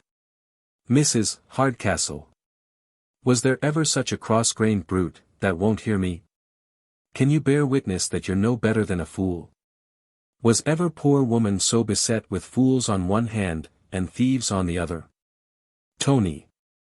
I can bear witness to that. Mrs. Hardcastle. Bear witness again, you blockhead you, and I'll turn you out of the room directly. My poor niece, what will become of her? Do you laugh, you unfeeling brute, as if you enjoyed my distress? Tony. I can bear witness to that. Mrs. Hardcastle. Do you insult me, monster? I'll teach you to vex your mother, I will. Tony. I can bear witness to that. He runs off, she follows him. Enter Miss Hardcastle and maid. Miss Hardcastle. What an unaccountable creature is that brother of mine, to send them to the house as an inn. Ha. Ha. I don't wonder at his impudence. Maid. But what is more, madam, the young gentleman, as you passed by in your present dress, asked me if you were the barmaid. He mistook you for the barmaid, madam. Miss Hardcastle. Did he? Then as I live, I'm resolved to keep up the delusion. Tell me, Pimple, how do you like my present dress? Don't you think I look something like Cherry in the Beaux Stratagem? Maid. It's the dress, madam, that every lady wears in the country, but when she visits or receives company. Miss Hardcastle. And are you sure he does not remember my face or person? Maid. Certain of it. Miss Hardcastle. I vow, I thought so, for, though we spoke for some time together, yet his fears were such, that he never once looked up during the interview. Indeed, if he had, my bonnet would have kept him from seeing me. Maid. But what do you hope from keeping him in his mistake? Miss Hardcastle. In the first place I shall be seen, and that is no small advantage to a girl who brings her face to market. Then I shall perhaps make an acquaintance, and that's no small victory gained over one who never addresses any but the wildest of her sex. But my chief aim is, to take my gentleman off his guard, and, like an invisible champion of romance, examine the giant's force before I offer to combat. Maid. But you are sure you can act your part, and disguise your voice so that he may mistake that, as he has already mistaken your person? Miss Hardcastle. Never fear me. I think I have got the true bar cant. Did your honor call? Attend the lion there, pipes and tobacco for the angel the lamb has been outrageous this half hour. Maid. It will do, madam. But he's here. Exit maid. Enter Marlow. Marlow. What a bawling in every part of the house. I have scarce a moment's repose. If I go to the best room, there I find my host and his story. If I fly to the gallery, there we have my hostess with her curtsy down to the ground. I have at last got a moment to myself, and now for recollection. Walks and muses.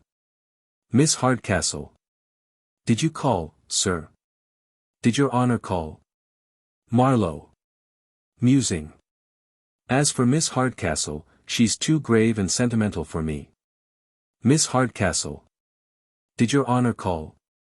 She still places herself before him, he turning away. Marlow. No, child. Musing. Besides, from the glimpse I had of her, I think she squints. Miss Hardcastle. I'm sure, sir, I heard the bell ring. Marlow. No, no. Musing. I have pleased my father, however, by coming down, and I'll tomorrow please myself by returning. Taking out his tablets, and perusing. Miss Hardcastle. Perhaps the other gentleman called, sir. Marlow. I tell you, no. Miss Hardcastle. I should be glad to know, sir. We have such a parcel of servants.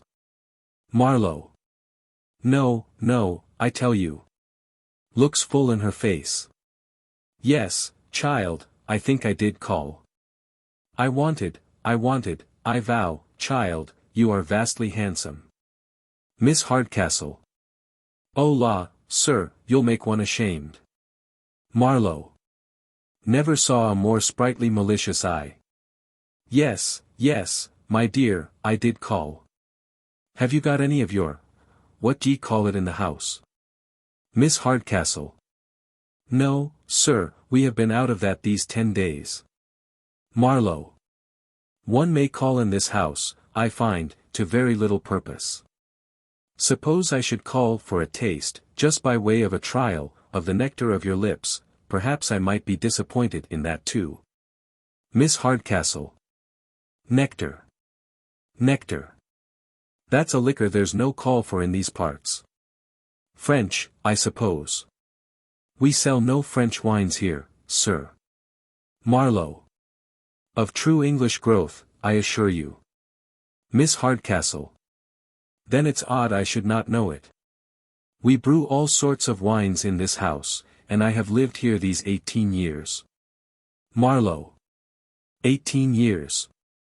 Why, one would think, child, you kept the bar before you were born. How old are you? Miss Hardcastle. Oh.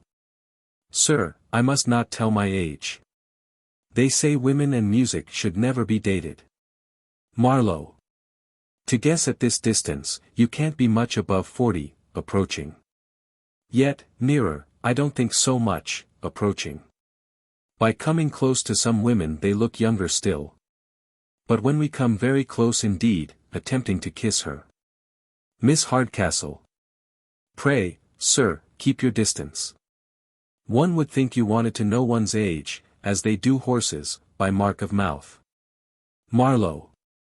I protest, child, you use me extremely ill. If you keep me at this distance, how is it possible you and I can ever be acquainted? Miss Hardcastle. And who wants to be acquainted with you? I want no such acquaintance, not I. I'm sure you did not treat Miss Hardcastle, that was here a while ago, in this obstropolous manner. I'll warrant me, before her you looked dashed, and kept bowing to the ground, and talked, for all the world, as if you was before a justice of peace. Marlow. Aside. Egad, she has hit it, sure enough. To her. In awe of her, child. Ha. Ha. Ha. A mere awkward squinting thing, no, no. I find you don't know me. I laughed and rallied her a little, but I was unwilling to be too severe. No, I could not be too severe, curse me. Miss Hardcastle. Oh. Then, sir, you are a favourite, I find, among the ladies. Marlow. Yes, my dear, a great favourite. And yet hang me, I don't see what they find in me to follow. At the ladies' club in town I'm called their agreeable rattle. Rattle, child, is not my real name, but one I'm known by. My name is Solomons, Mr. Solomons, my dear, at your service. Offering to salute her. Miss Hardcastle. Hold, sir. You are introducing me to your club, not to yourself. And you're so great a favourite there, you say? Marlow. Yes, my dear. There's Mrs. Mantrap, Lady Betty Blackleg, the Countess of Sligo, Mrs. Langhorns, old Miss Biddy Buckskin, and your humble servant, keep up the spirit of the place. Miss Hardcastle. Then it's a very merry place, I suppose. Marlow. Yes, as merry as cards, supper, wine, and old women can make us. Miss Hardcastle. And their agreeable rattle, ha. Ha. Ha. Marlow. Aside. Egad. I don't quite like this chit. She looks knowing, methinks. You laugh, child. Miss Hardcastle. I can't but laugh, to think what time they all have for minding their work or their family. Marlow. Aside. All's well, she don't laugh at me. To her. Do you ever work, child? Miss Hardcastle. Aye, sure. There's not a screen or quilt in the whole house but what can bear witness to that. Marlow. Odd so. Then you must show me your embroidery. I embroider and draw patterns myself a little. If you want a judge of your work, you must apply to me. Seizing her hand. Miss Hardcastle. Aye, but the colours do not look well by candlelight. You shall see all in the morning. Struggling. Marlow. And why not now, my angel? Such beauty fires beyond the power of resistance. Shaw. The father here. My old luck, I never nicked 7 that I did not throw Ames ace 3 times following. Exit Marlow. Enter Hardcastle, who stands in surprise. Hardcastle. So, madam. So, I find this is your modest lover. This is your humble admirer, that kept his eyes fixed on the ground, and only adored at humble distance. Kate, Kate, art thou not ashamed to deceive your father so? Miss Hardcastle. Never trust me, dear papa, but he's still the modest man I first took him for, you'll be convinced of it as well as I. Hardcastle. By the hand of my body, I believe his impudence is infectious. Didn't I see him seize your hand? Didn't I see him haul you about like a milkmaid? And now you talk of his respect and his modesty, forsooth. Miss Hardcastle. But if I shortly convince you of his modesty, that he has only the faults that will pass off with time, and the virtues that will improve with age, I hope you'll forgive him. Hardcastle. The girl would actually make one run mad. I tell you, I'll not be convinced. I am convinced. He has scarce been 3 hours in the house, and he has already encroached on all my prerogatives. You may like his impudence, and call it modesty. But my son-in-law, madam, must have very different qualifications. Miss Hardcastle. Sir, I ask but this night to convince you. Hardcastle. You shall not have half the time, for I have thoughts of turning him out this very hour. Miss Hardcastle. Give me that hour then, and I hope to satisfy you. Hardcastle. Well, an hour let it be then. But I'll have no trifling with your father. All fair and open, do you mind me? Miss Hardcastle. I hope, sir, you have ever found that I considered your commands as my pride, for your kindness is such, that my duty as yet has been inclination. Exeunt. Act the Fourth. Enter Hastings and Miss Neville. Hastings. You surprise me, Sir Charles Marlow expected here this night. Where have you had your information? Miss Neville. You may depend upon it. I just saw his letter to Mr. Hardcastle, in which he tells him he intends setting out a few hours after his son. Hastings. Then, my Constance, all must be completed before he arrives. He knows me. And should he find me here, would discover my name, and perhaps my designs, to the rest of the family. Miss Neville. The jewels, I hope, are safe. Hastings. Yes, yes, I have sent them to Marlow, who keeps the keys of our baggage. In the meantime, I'll go to prepare matters for our elopement. I have had the squire's promise of a fresh pair of horses, and if I should not see him again, will write him further directions. Exit. Miss Neville. Well. Success attend you. In the meantime I'll go and amuse my aunt with the old pretence of a violent passion for my cousin. Exit. Enter Marlow, followed by a servant. Marlow. I wonder what Hastings could mean by sending me so valuable a thing as a casket to keep for him, when he knows the only place I have is the seat of a post-coach at an inn door.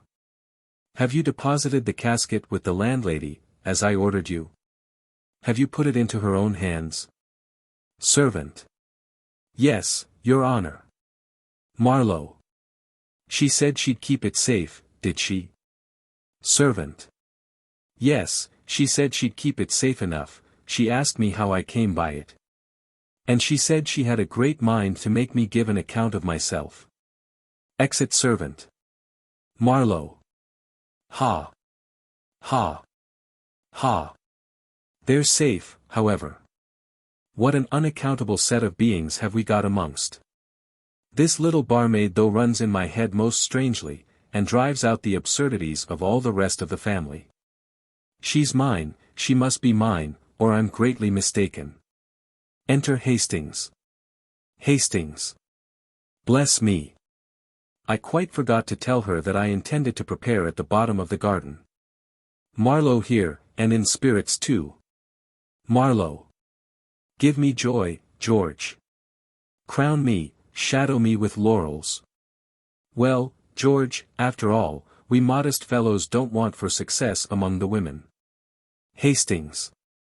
Some women, you mean. But what success has your honor's modesty been crowned with now, that it grows so insolent upon us? Marlow. Didn't you see the tempting, brisk, lovely little thing, that runs about the house with a bunch of keys to its girdle? Hastings. Well, and what then? Marlow. She's mine, you rogue you.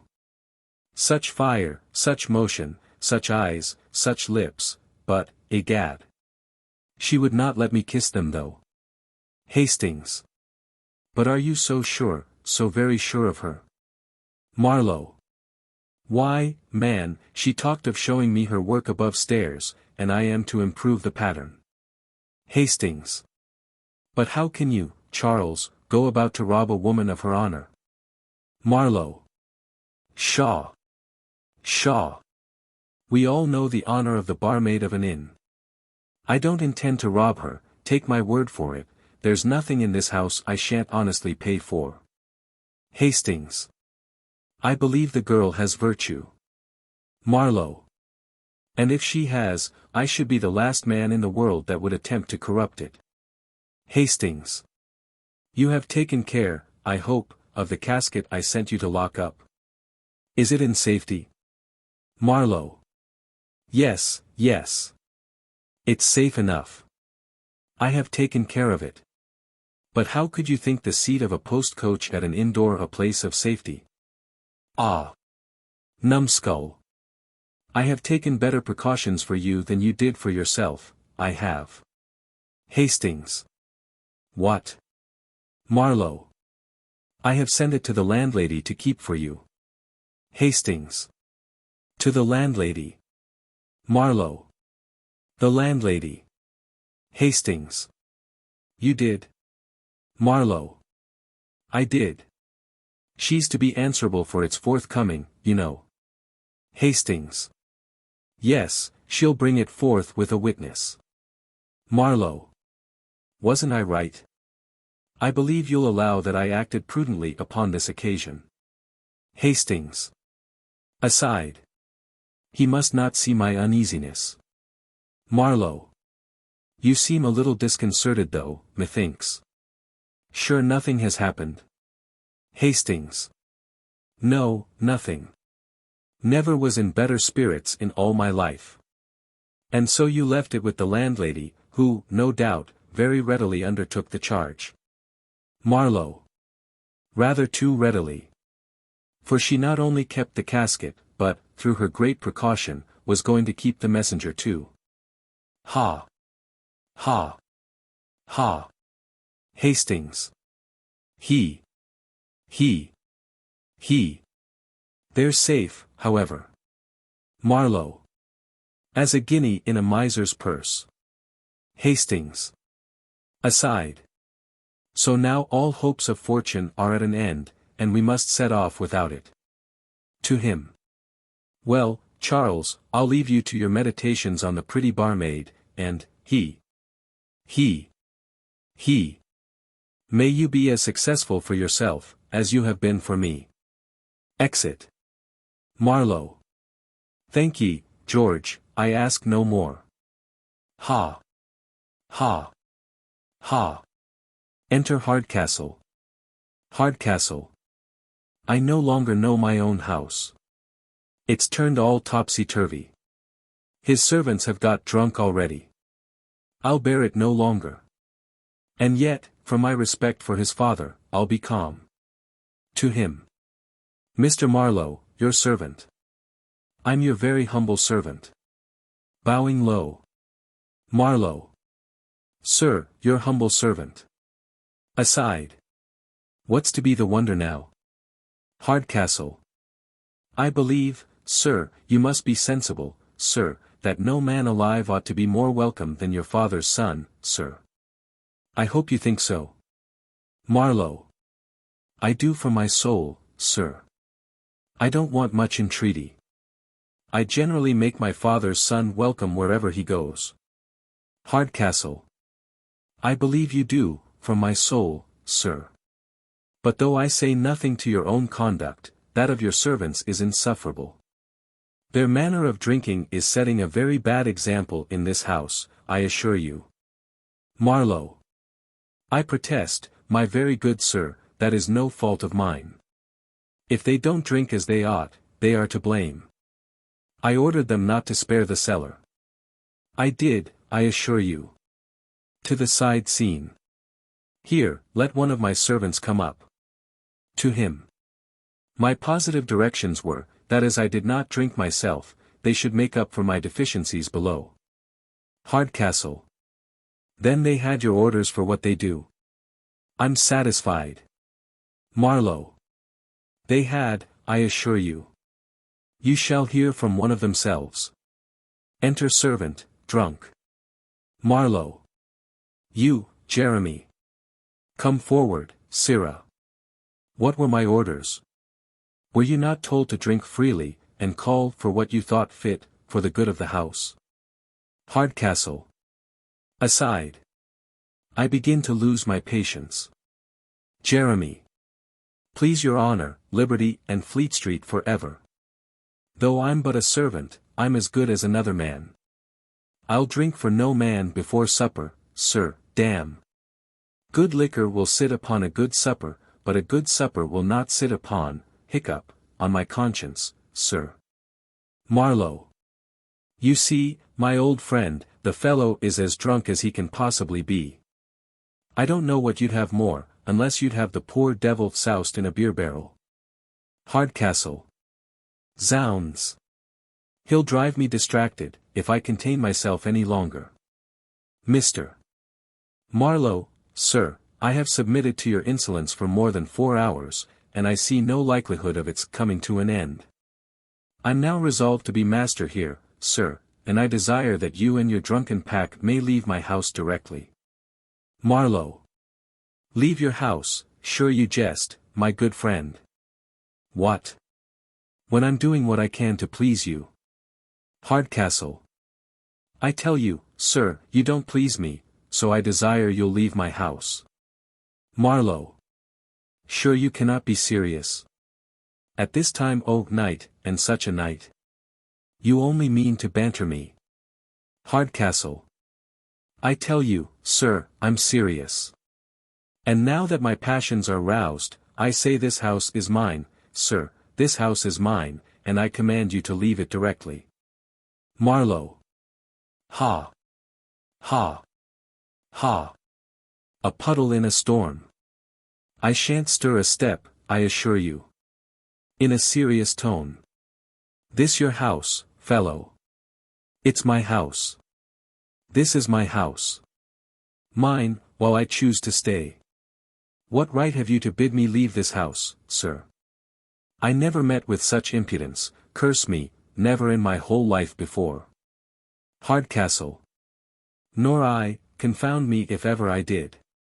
To come to my house, to call for what he likes, to turn me out of my own chair, to insult the family, to order his servants to get drunk, and then to tell me, this house is mine, sir.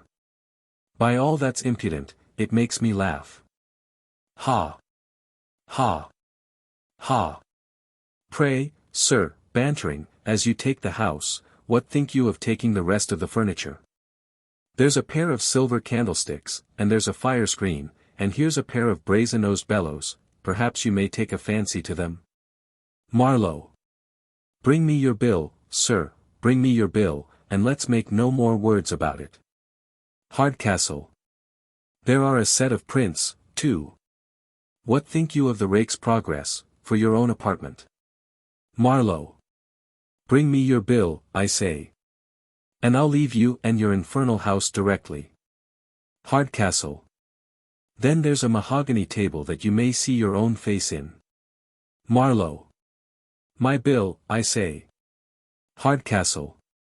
I had forgot the great chair for your own particular slumbers, after a hearty meal. Marlow. Zounds. Bring me my bill, I say, and let's hear no more on't. Hardcastle. Young man, from your father's letter to me, I was taught to expect a well-bred modest man as a visitor here, but now I find him no better than a coxcomb and a bully, but he will be down here presently, and shall hear more of it. Exit. Marlow. How's this? Sure I have not mistaken the house.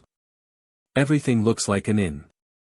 The servants cry, coming, the attendance is awkward, the barmaid, too, to attend us. But she's here, and will further inform me. Whither so fast, child? A word with you. Enter Miss Hardcastle. Miss Hardcastle. Let it be short, then. I'm in a hurry. Aside. I believe he begins to find out his mistake. But it's too soon quite to undeceive him. Marlow. Pray, child, answer me one question. What are you, and what may your business in this house be? Miss Hardcastle. A relation of the family, sir. Marlow. What, a poor relation? Miss Hardcastle. Yes, sir. A poor relation, appointed to keep the keys, and to see that the guests want nothing in my power to give them. Marlow. That is, you act as the barmaid of this inn. Miss Hardcastle. Inn. Oh law, what brought that in your head? One of the best families in the country keep an inn, ha. Ha. Ha. Old Mr. Hardcastle's house an inn.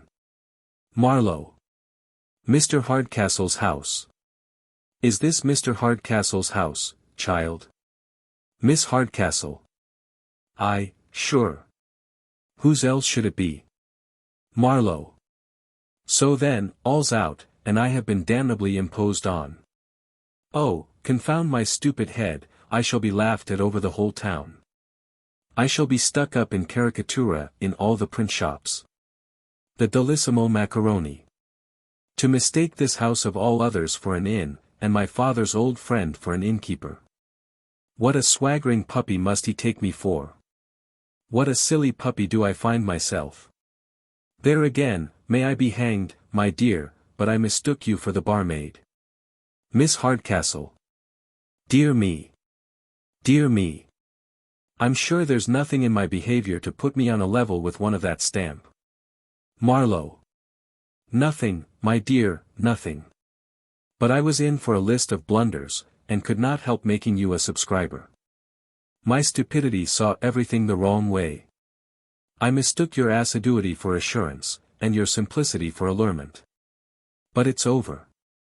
This house I no more show my face in. Miss Hardcastle. I hope, sir, I have done nothing to disoblige you. I'm sure I should be sorry to affront any gentleman who has been so polite, and said so many civil things to me. I'm sure I should be sorry, pretending to cry, if he left the family upon my account. I'm sure I should be sorry if people said anything amiss, since I have no fortune but my character. Marlow. Aside. By heaven. She weeps. This is the first mark of tenderness I ever had from a modest woman, and it touches me. To her. Excuse me, my lovely girl, you are the only part of the family I leave with reluctance. But to be plain with you, the difference of our birth, fortune, and education, makes an honorable connection impossible. And I can never harbor a thought of seducing simplicity that trusted in my honor, of bringing ruin upon one whose only fault was being too lovely. Miss Hardcastle. Aside. Generous man. I now begin to admire him. To him. But I am sure my family is as good as Miss Hardcastle's, and though I'm poor, that's no great misfortune to a contented mind, and, until this moment, I never thought that it was bad to want fortune. Marlow. And why now, my pretty simplicity? Miss Hardcastle. Because it puts me at a distance from one that, if I had £1,000, I would give it all to. Marlow. Aside. This simplicity bewitches me, so that if I stay, I'm undone. I must make one bold effort, and leave her. To her. Your partiality in my favor, my dear, touches me most sensibly, and were I to live for myself alone, I could easily fix my choice. But I owe too much to the opinion of the world, too much to the authority of a father. So that, I can scarcely speak it, it affects me. Farewell. Exit. Miss Hardcastle. I never knew half his merit till now. He shall not go, if I have power or art to detain him. I'll still preserve the character in which I stoop to conquer. But will undeceive my papa, who perhaps may laugh him out of his resolution. Exit. Enter Tony and Miss Neville. Tony. Aye, you may steal for yourselves the next time. I have done my duty. She has got the jewels again, that's a sure thing. But she believes it was all a mistake of the servants. Miss Neville. But, my dear cousin, sure you won't forsake us in this distress. If she in the least suspects that I am going off, I shall certainly be locked up, or sent to my Aunt Pettigrew's, which is 10 times worse. Tony. To be sure, aunts of all kinds are damned bad things. But what can I do? I have got you a pair of horses that will fly like Whistlejacket, and I'm sure you can't say but I have courted you nicely before her face. Here she comes, we must court a bit or two more, for fear she should suspect us. They retire, and seem to fondle. Enter a Miss Hardcastle. Mrs. Hardcastle. Well, I was greatly fluttered, to be sure. But my son tells me it was all a mistake of the servants. I shan't be easy, however, till they are fairly married, and then let her keep her own fortune. But what do I see? Fondling together, as I'm alive. I never saw Tony so sprightly before. Ah! Have I caught you, my pretty doves. What, billing, exchanging stolen glances and broken murmurs. Ah! Tony. As for murmurs, mother, we grumble a little now and then, to be sure. But there's no love lost between us. Mrs. Hardcastle. A mere sprinkling, Tony, upon the flame, only to make it burn brighter. Miss Neville. Cousin Tony promises to give us more of his company at home. Indeed, he shan't leave us any more. It won't leave us, Cousin Tony, will it? Tony. Oh. It's a pretty creature. No, I'd sooner leave my horse in a pound, than leave you when you smile upon one so. Your laugh makes you so becoming. Miss Neville. Agreeable cousin. Who can help admiring that natural humor, that pleasant, broad, red, thoughtless, patting his cheek, ah! It's a bold face. Mrs. Hardcastle. Pretty innocence. Tony. I'm sure I always loved Cousin Con. Hazel eyes, and her pretty long fingers, that she twists this way and that over the haspicals, like a parcel of bobbins. Mrs. Hardcastle. Ah! He would charm the bird from the tree. I was never so happy before. My boy takes after his father, poor Mr. Lumpkin, exactly. The jewels, my dear Con, shall be yours incontinently. You shall have them. Isn't he a sweet boy, my dear? You shall be married tomorrow, and will put off the rest of his education, like Dr. Drowsy's sermons, to a fitter opportunity. Enter Diggory. Diggory. Where's the squire? I have got a letter for your worship. Tony. Give it to my mamma. She reads all my letters first. Diggory. I had orders to deliver it into your own hands. Tony. Who does it come from? Diggory. Your worship mun ask that the letter itself. Tony.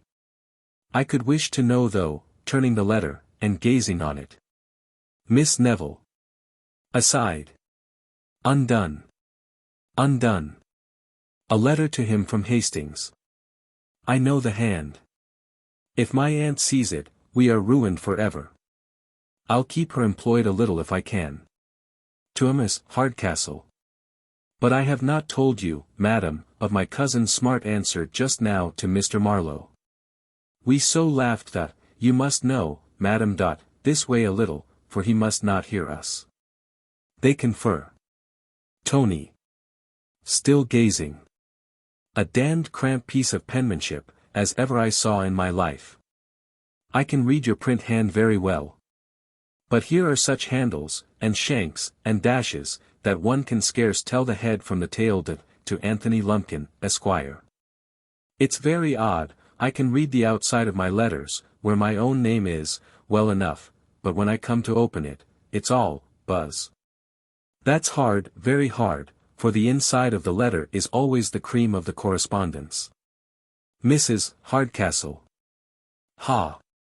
Ha! Ha! Very well, very well. And so my son was too hard for the philosopher. Miss Neville.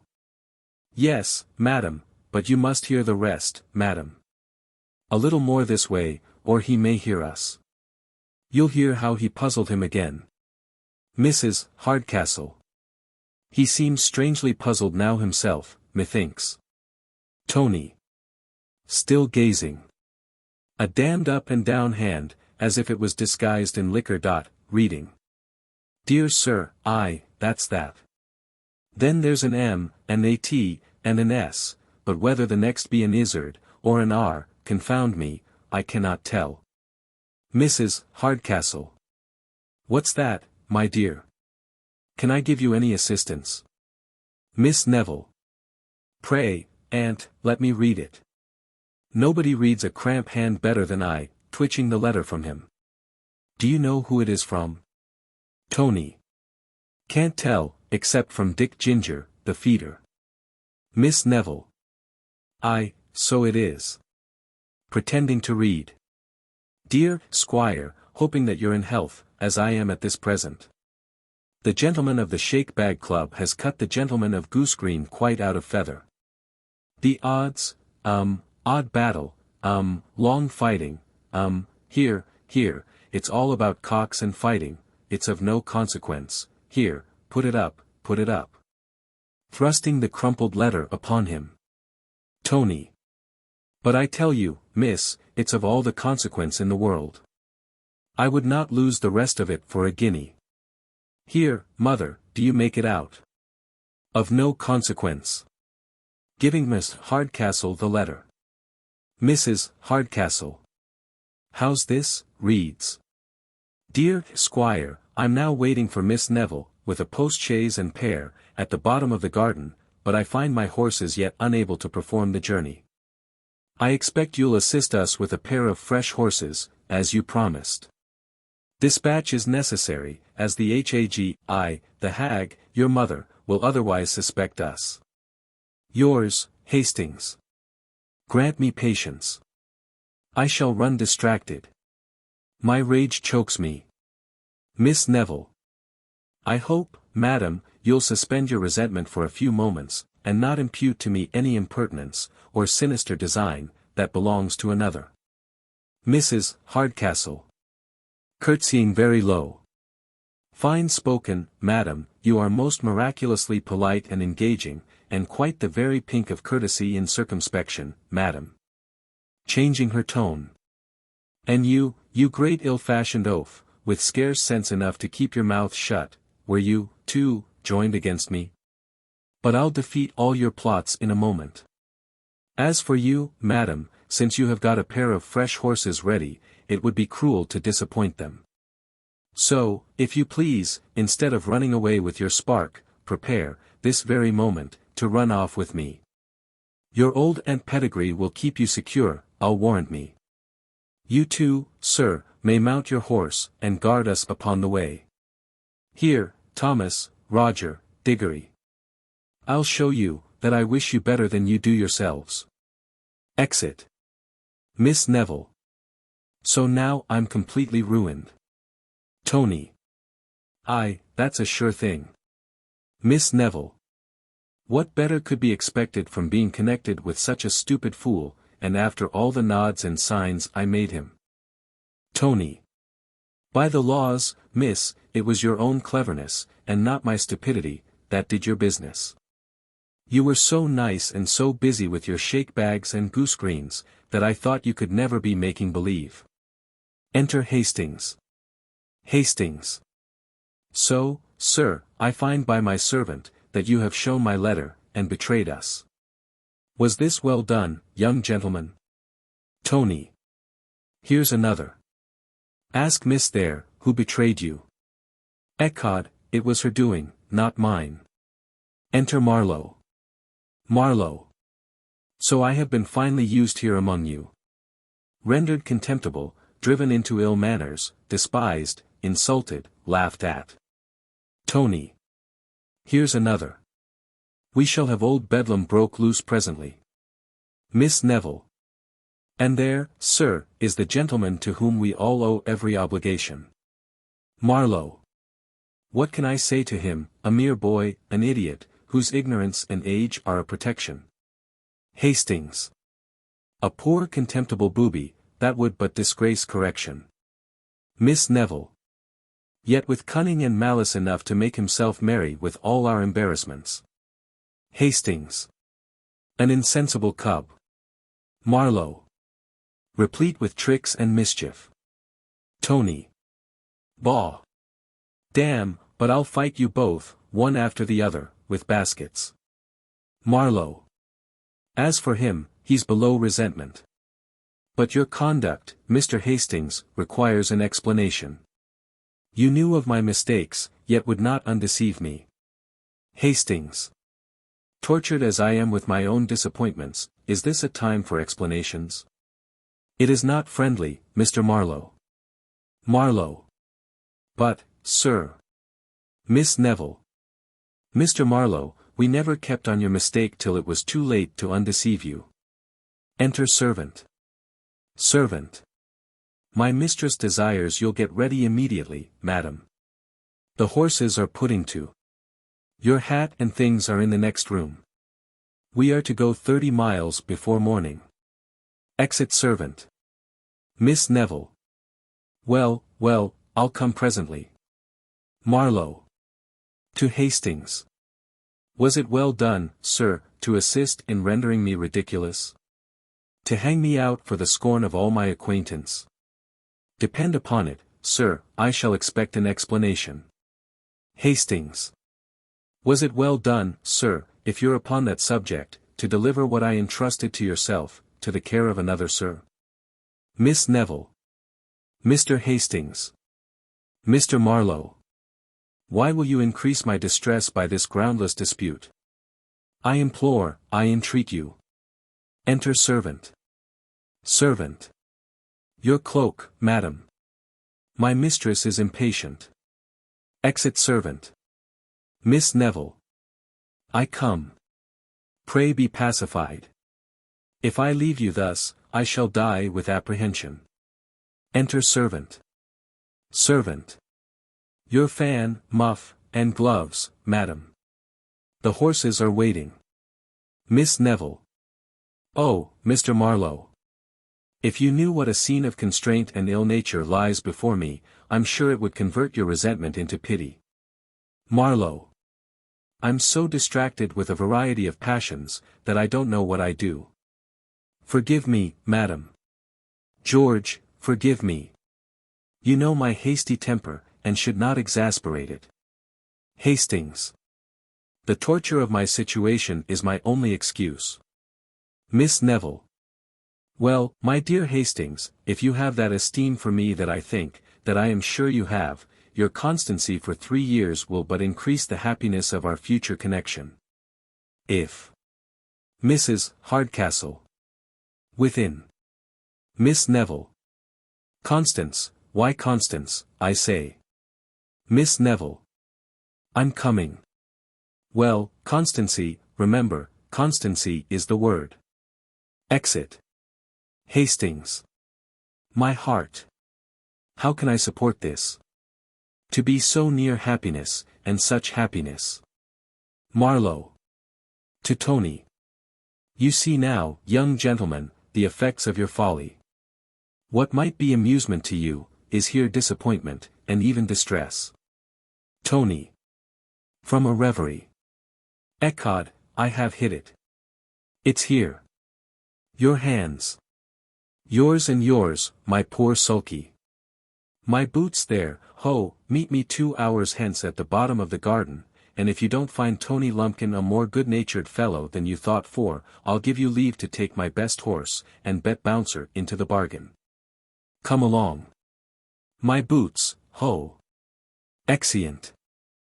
Act the 5th. Scene continued. Enter Hastings and servant. Hastings. You saw the old lady and Mississippi Neville drive off, you say? Servant. Yes, your honor. They went off in a post-coach, and the young squire went on horseback. They're 30 miles off by this time. Hastings. Then all my hopes are over. Servant. Yes, sir. Old Sir Charles has arrived. He and the old gentleman of the house have been laughing at Mr. Marlow's mistake this half-hour. They are coming this way. Hastings. Then I must not be seen. So now to my fruitless appointment at the bottom of the garden. This is about the time. Exit. Enter Sir Charles and Hardcastle. Hardcastle. Ha. Ha. Ha. The peremptory tone in which he sent forth his sublime commands. Sir Charles. And the reserve with which I suppose he treated all your advances. Hardcastle. And yet he might have seen something in me above a common innkeeper, too. Sir Charles. Yes, Dick, but he mistook you for an uncommon innkeeper, ha. Ha. Ha. Hardcastle. Well, I'm in too good spirits to think of anything but joy. Yes, my dear friend, this union of our families will make our personal friendships hereditary.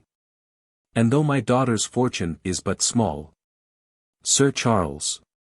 Why, Dick, will you talk of fortune to me?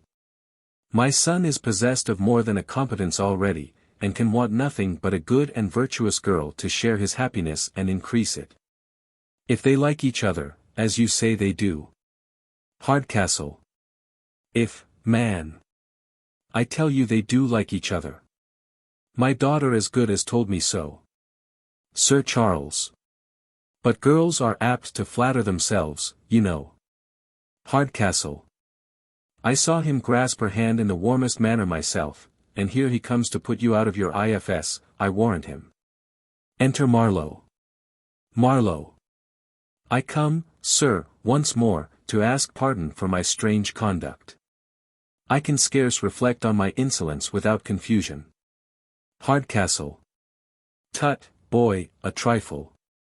You take it too gravely. An hour or two's laughing with my daughter will set all to rights again. She'll never like you the worse for it. Marlow. Sir, I shall be always proud of her approbation. Hardcastle. Approbation is but a cold word, Mr. Marlow. If I am not deceived, you have something more than approbation thereabouts. You take me. Marlow. Really, sir, I have not that happiness. Hardcastle. Come, boy, I'm an old fellow, and know what's what as well as you that are younger. I know what has passed between you, but mum. Marlow. Sure, sir, nothing has passed between us but the most profound respect on my side, and the most distant reserve on hers. You don't think, sir, that my impudence has been passed upon all the rest of the family. Hardcastle. Impudence. No, I don't say that, not quite impudence, though girls like to be played with, and rumpled a little too, sometimes. But she has told no tales, I assure you. Marlow. I never gave her the slightest cause. Hardcastle. Well, well, I like modesty in its place well enough. But this is overacting, young gentleman. You may be open. Your father and I will like you all the better for it. Marlow. May I die, sir, if I ever. Hardcastle. I tell you, she don't dislike you, and as I'm sure you like her. Marlow. Dear sir, I protest, sir. Hardcastle. I see no reason why you should not be joined as fast as the parson can tie you. Marlow. But hear me, sir. Hardcastle. Your father approves the match, I admire it, every moment's delay will be doing mischief. So. Marlow. But why won't you hear me? By all that's just and true, I never gave Miss Hardcastle the slightest mark of my attachment, or even the most distant hint to suspect me of affection. We had but one interview, and that was formal, modest, and uninteresting. Hardcastle. Aside. This fellow's formal modest impudence is beyond bearing. Sir Charles. And you never grasped her hand, or made any protestations. Marlow. As heaven is my witness, I came down in obedience to your commands. I saw the lady without emotion, and parted without reluctance. I hope you'll exact no farther proofs of my duty, nor prevent me from leaving a house in which I suffer so many mortifications. Exit. Sir Charles. I'm astonished at the air of sincerity with which he parted. Hardcastle. And I'm astonished at the deliberate intrepidity of his assurance. Sir Charles. I dare pledge my life and honor upon his truth. Hardcastle. Here comes my daughter, and I would stake my happiness upon her veracity. Enter Miss Hardcastle. Hardcastle. Kate, come hither, child. Answer us sincerely and without reserve, has Mr. Marlow made you any professions of love and affection? Miss Hardcastle. The question is very abrupt, sir. But since you require unreserved sincerity, I think he has. Hardcastle. To Sir Charles. You see. Sir Charles. And pray, madam, have you and my son had more than one interview? Miss Hardcastle. Yes, sir, several. Hardcastle. To Sir Charles. You see. Sir Charles. But did he profess any attachment? Miss Hardcastle. A lasting one. Sir Charles. Did he talk of love? Miss Hardcastle. Much, sir. Sir Charles. Amazing. And all this formally? Miss Hardcastle. Formally. Hardcastle. Now, my friend, I hope you are satisfied. Sir Charles. And how did he behave, madam? Miss Hardcastle. As most professed admirers do, said some civil things of my face, talked much of his want of merit, and the greatness of mine, mentioned his heart, gave a short tragedy speech, and ended with pretended rapture. Sir Charles. Now I'm perfectly convinced, indeed. I know his conversation among women to be modest and submissive, this forward canting ranting manner by no means describes him, and, I am confident, he never sat for the picture. Miss Hardcastle. Then, what, sir, if I should convince you to your face of my sincerity? If you and my papa, in about half an hour, will place yourselves behind that screen, you shall hear him declare his passion to me in person. Sir Charles. Agreed. And if I find him what you describe, all my happiness in him must have an end. Exit. Miss Hardcastle. And if you don't find him what I describe, I fear my happiness must never have a beginning. Exeunt. Scene changes to the back of the garden. Enter Hastings. Hastings. What an idiot am I, to wait here for a fellow who probably takes a delight in mortifying me. He never intended to be punctual, and I'll wait no longer. What do I see? It is he. And perhaps with news of my Constance. Enter Tony, booted and spattered. Hastings. My honest squire. I now find you a man of your word. This looks like friendship. Tony. I'm your friend, and the best friend you have in the world, if you knew but all. This riding by night, by the by, is cursedly tiresome. It has shook me worse than the basket of a stagecoach. Hastings. But how? Where did you leave your fellow travelers? Are they in safety? Are they housed? Tony. 25 miles in 2 hours and a half is no such bad driving. The poor beasts have smoked for it, rabbit me, but I'd rather ride 40 miles after a fox than 10 with such varmint. Hastings. Well, but where have you left the ladies? I die with impatience. Tony. Left them. Why, where should I leave them but where I found them? Hastings. This is a riddle. Tony. Riddle me this then. What's that goes round the house, and round the house, and never touches the house? Hastings. I'm still astray. Tony. Why, that's it, Mon. I have led them astray. By jingo, there's not a pond or a slough within 5 miles of the place but they can tell the taste of. Hastings. Ha. Ha. Ha. I understand, you took them in a round, while they supposed themselves going forward, and so you have at last brought them home again. Tony. You shall hear. I first took them down Featherbed Lane, where we stuck fast in the mud. I then rattled them crack over the stones of Up-and-Down Hill. I then introduced them to the gibbet on Heavy Tree Heath, and from that, with a circumbendibus, I fairly lodged them in the horsepond at the bottom of the garden. Hastings. But no accident, I hope. Tony. No, no. Only mother is confoundedly frightened. She thinks herself 40 miles off. She's sick of the journey, and the cattle can scarce crawl. So if your own horses be ready, you may whip off with cousin, and I'll be bound that no soul here can budge a foot to follow you. Hastings. My dear friend, how can I be grateful? Tony. Now it's dear friend, noble squire. Just now, it was all idiot, cub, and run me through the guts. Damn your way of fighting, I say. After we take a knock in this part of the country, we kiss and be friends. But if you had run me through the guts, then I should be dead, and you might go kiss the hangman. Hastings. The rebuke is just.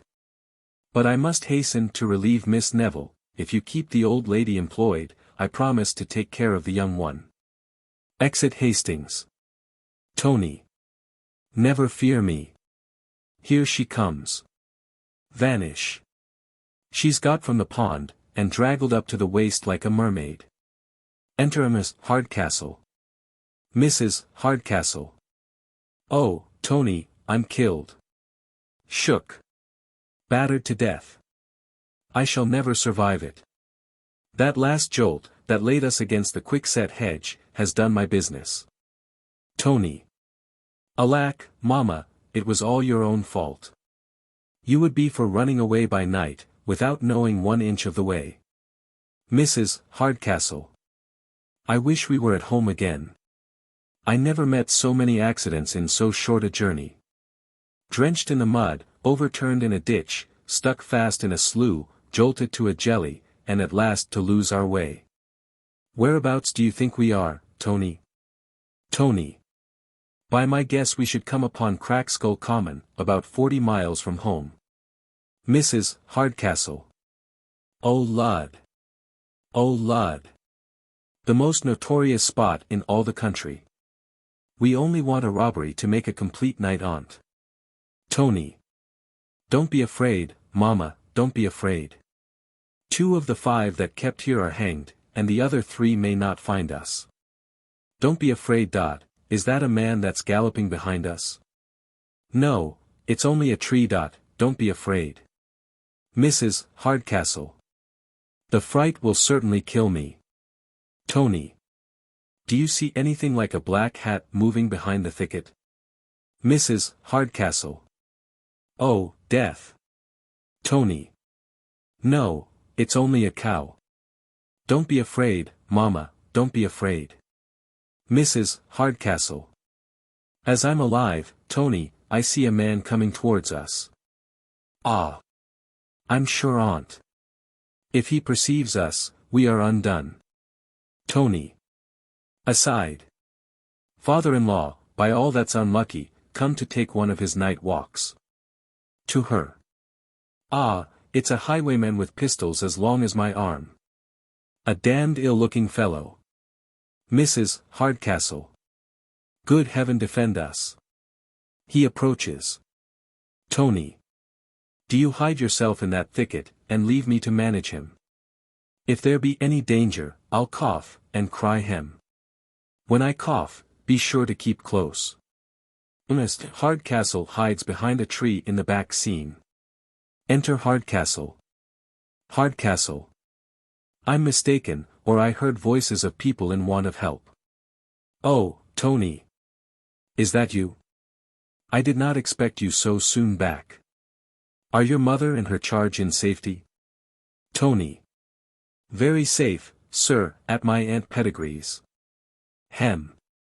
Mrs. Hardcastle. From behind. Ah, death. I find there's danger. Hardcastle. 40 miles in 3 hours. Sure that's too much, my youngster. Tony. Stout horses and willing minds make short journeys, as they say. Hem. Mrs. Hardcastle. From behind. Sure he'll do the dear boy no harm. Hardcastle. But I heard a voice here. I should be glad to know from whence it came. Tony. It was I, sir, talking to myself, sir. I was saying that 40 miles in 4 hours was very good going. Hem. As to be sure it was. Hem. I have got a sort of cold by being out in the air. We'll go in, if you please. Hem. Hardcastle. But if you talked to yourself you did not answer yourself. I'm certain I heard 2 voices, and am resolved, raising his voice, to find the other out. Mrs. Hardcastle. From behind. Oh. He's coming to find me out. Oh. Tony. What need you go, sir, if I tell you? Hem. I'll lay down my life for the truth, hem, I'll tell you all, sir. Detaining him. Hardcastle. I tell you I will not be detained. I insist on seeing. It's in vain to expect I'll believe you. Mrs. Hardcastle. Running forward from behind. Oh lud. He'll murder my poor boy, my darling. Here, good gentleman, whet your rage upon me. Take my money, my life, but spare that young gentleman. Spare my child, if you have any mercy. Hardcastle. My wife, as I'm a Christian. From whence can she come? Or what does she mean? Mrs. Hardcastle. Kneeling. Take compassion on us, good Mr. Highwayman. Take our money, our watches, all we have, but spare our lives. We will never bring you to justice, indeed we won't, good Mr. Highwayman. Hardcastle. I believe the woman's out of her senses. What, Dorothy, don't you know me? Mrs. Hardcastle. Mr. Hardcastle, as I'm alive. My fears blinded me. But who, my dear, could have expected to meet you here, in this frightful place, so far from home? What has brought you to follow us? Hardcastle. Sure, Dorothy, you have not lost your wits. So far from home, when you are within 40 yards of your own door. To him. This is one of your old tricks, you graceless rogue, you. To her. Don't you know the gate, and the mulberry tree, and don't you remember the horse pond, my dear? Mrs. Hardcastle. Yes, I shall remember the horse pond as long as I live, I have caught my death in it. To Tony. And it is to you, you graceless varlet, I owe all this. I'll teach you to abuse your mother, I will. Tony. Ecod, mother, all the parish says you have spoiled me, and so you may take the fruits on't. Mrs. Hardcastle. I'll spoil you, I will. Follows him off the stage. Exit. Hardcastle. There's morality, however, in his reply. Exit. Enter Hastings and Miss Neville. Hastings. My dear Constance, why will you deliberate thus? If we delay a moment, all is lost forever.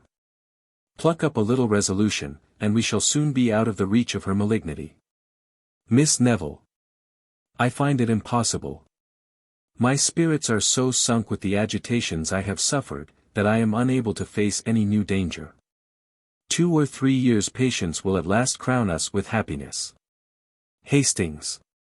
Such a tedious delay is worse than inconstancy. Let us fly, my charmer. Let us date our happiness from this very moment. Perish fortune. Love and content will increase what we possess beyond a monarch's revenue. Let me prevail. Miss Neville. No, Mr. Hastings, no. Prudence once more comes to my relief, and I will obey its dictates. In the moment of passion fortune may be despised, but it ever produces a lasting repentance. I'm resolved to apply to Mr. Hardcastle's compassion and justice for redress. Hastings. But though he had the will, he has not the power to relieve you. Miss Neville. But he has influence, and upon that I am resolved to rely. Hastings. I have no hopes. But since you persist, I must reluctantly obey you. Exeunt. Scene changes. Enter Sir Charles and Miss Hardcastle. Sir Charles. What a situation am I in?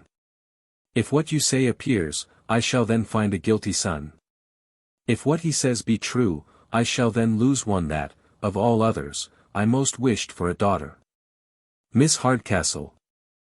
I am proud of your approbation, and to show I merit it, if you place yourselves as I directed, you shall hear his explicit declaration. But he comes. Sir Charles. I'll to your father, and keep him to the appointment. Exit Sir Charles. Enter Marlow. Marlow. Though prepared for setting out, I come once more to take leave, nor did I, till this moment, know the pain I feel in the separation. Miss Hardcastle. In her own natural manner. I believe sufferings cannot be very great, sir, which you can so easily remove. A day or two longer, perhaps, might lessen your uneasiness, by showing the little value of what you now think proper to regret. Marlow. Aside. This girl every moment improves upon me. To her. It must not be, madam. I have already trifled too long with my heart. My very pride begins to submit to my passion. The disparity of education and fortune, the anger of a parent, and the contempt of my equals, begin to lose their weight, and nothing can restore me to myself but this painful effort of resolution. Miss Hardcastle. Then go, sir, I'll urge nothing more to detain you. Though my family be as good as hers you came down to visit, and my education, I hope, not inferior, what are these advantages without equal affluence? I must remain contented with the slight approbation of imputed merit, I must have only the mockery of your addresses, while all your serious aims are fixed on fortune. Enter Hardcastle and Sir Charles from behind. Sir Charles. Here, behind this screen. Hardcastle. Make no noise. I'll engage my Kate covers him with confusion at last. Marlow. By heavens, madam. Fortune was ever my smallest consideration. Your beauty at first caught my eye. For who could see that without emotion? But every moment that I converse with you steals in some new grace, heightens the picture, and gives it stronger expression. What at first seemed rustic plainness, now appears refined simplicity. What seemed forward assurance, now strikes me as the result of courageous innocence and conscious virtue. Sir Charles. What can it mean? He amazes me. Hardcastle.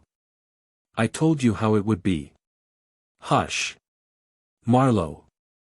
I am now determined to stay, madam. And I have too good an opinion of my father's discernment, when he sees you, to doubt his approbation. Miss Hardcastle. No, Mr. Marlow, I will not, cannot detain you. Do you think I could suffer a connection in which there is the smallest room for repentance? Do you think I would take the mean advantage of a transient passion, to load you with confusion? Do you think I could ever relish that happiness which was acquired by lessening yours? Marlow. By all that's good, I can have no happiness but what's in your power to grant me. Nor shall I ever feel repentance but in not having seen your merits before. I will stay even contrary to your wishes, and though you should persist to shun me, I will make my respectful assiduities atone for the levity of my past conduct. Miss Hardcastle. Sir, I must entreat you'll desist. As our acquaintance began, so let it end, in indifference. I might have given an hour or two to levity, but seriously, Mr. Marlow, do you think I could ever submit to a connection where I must appear mercenary, and you imprudent? Do you think I could ever catch at the confident addresses of a secure admirer? Marlow. Kneeling. Does this look like security? Does this look like confidence? No, madam, every moment that shows me your merit, only serves to increase my diffidence and confusion. Here let me continue. Sir Charles. I can hold it no longer. Charles, Charles, how hast thou deceived me? Is this your indifference, your uninteresting conversation? Hardcastle. Your cold contempt, your formal interview. What have you to say now? Marlow. That I'm all amazement. What can it mean? Hardcastle. It means that you can say and unsay things at pleasure, that you can address a lady in private, and deny it in public, that you have one story for us, and another for my daughter. Marlow. Daughter, this lady your daughter? Hardcastle. Yes, sir, my only daughter, my Kate, whose else should she be? Marlow. Oh, the devil. Miss Hardcastle. Yes, sir, that very identical tall squinting lady you were pleased to take me for, courtesying. She that you addressed as the mild, modest, sentimental man of gravity, and the bold, forward, agreeable rattle of the ladies' club. Ha! Ha! Ha! Marlow! Zounds! There's no bearing this, it's worse than death. Miss Hardcastle. In which of your characters, sir, will you give us leave to address you? As the faltering gentleman, with looks on the ground, that speaks just to be heard, and hates hypocrisy, or the loud confident creature, that keeps it up with Mrs. Mantrap, and old Miss Biddy Buckskin, till 3 in the morning? Ha! Ha! Ha! Marlow! Oh, curse on my noisy head! I never attempted to be impudent yet, that I was not taken down. I must be gone. Hardcastle. By the hand of my body, but you shall not. I see it was all a mistake, and I am rejoiced to find it. You shall not, sir, I tell you. I know she'll forgive you. Won't you forgive him, Kate? We'll all forgive you. Take courage, man. They retire, she tormenting him, to the back scene. Enter Miss Hardcastle and Tony. Mrs. Hardcastle. So, they're gone off. Let them go, I care not. Hardcastle. Who gone? Mrs. Hardcastle. My dutiful niece and her gentleman, Mr. Hastings, from town. He who came down with our modest visitor here. Sir Charles. Who, my honest George Hastings. As worthy a fellow as lives, and the girl could not have made a more prudent choice. Hardcastle. Then, by the hand of my body, I'm proud of the connection. Mrs. Hardcastle. Well, if he has taken away the lady, he has not taken her fortune, that remains in this family to console us for her loss. Hardcastle. Sure, Dorothy, you would not be so mercenary. Mrs. Hardcastle. That's my affair, not yours. Hardcastle. But you know if your son, when of age, refuses to marry his cousin, her whole fortune is then at her own disposal. Mrs. Hardcastle. But he's not of age, and she has not thought proper to wait for his refusal. Enter Hastings and Miss Neville. Mrs. Hardcastle. Aside. What, returned so soon? I begin not to like it. Hastings. To Hardcastle. For my late attempt to fly off with your niece, let my present confusion be my punishment. We are now come back, to appeal from your justice to your humanity. By her father's consent, I first paid her my addresses, and our passions were first founded in duty. Miss Neville. Since his death, I have been obliged to stoop to dissimulation to avoid oppression. In an hour of levity, I was ready to give up my fortune to secure my choice. But I am now recovered from the delusion, and hope from your tenderness what is denied me from a nearer connection. Mrs. Hardcastle. Pshaw, pshaw. This is all but the whining end of a modern novel. Hardcastle. Be it what it will, I'm glad they're come back to reclaim their due.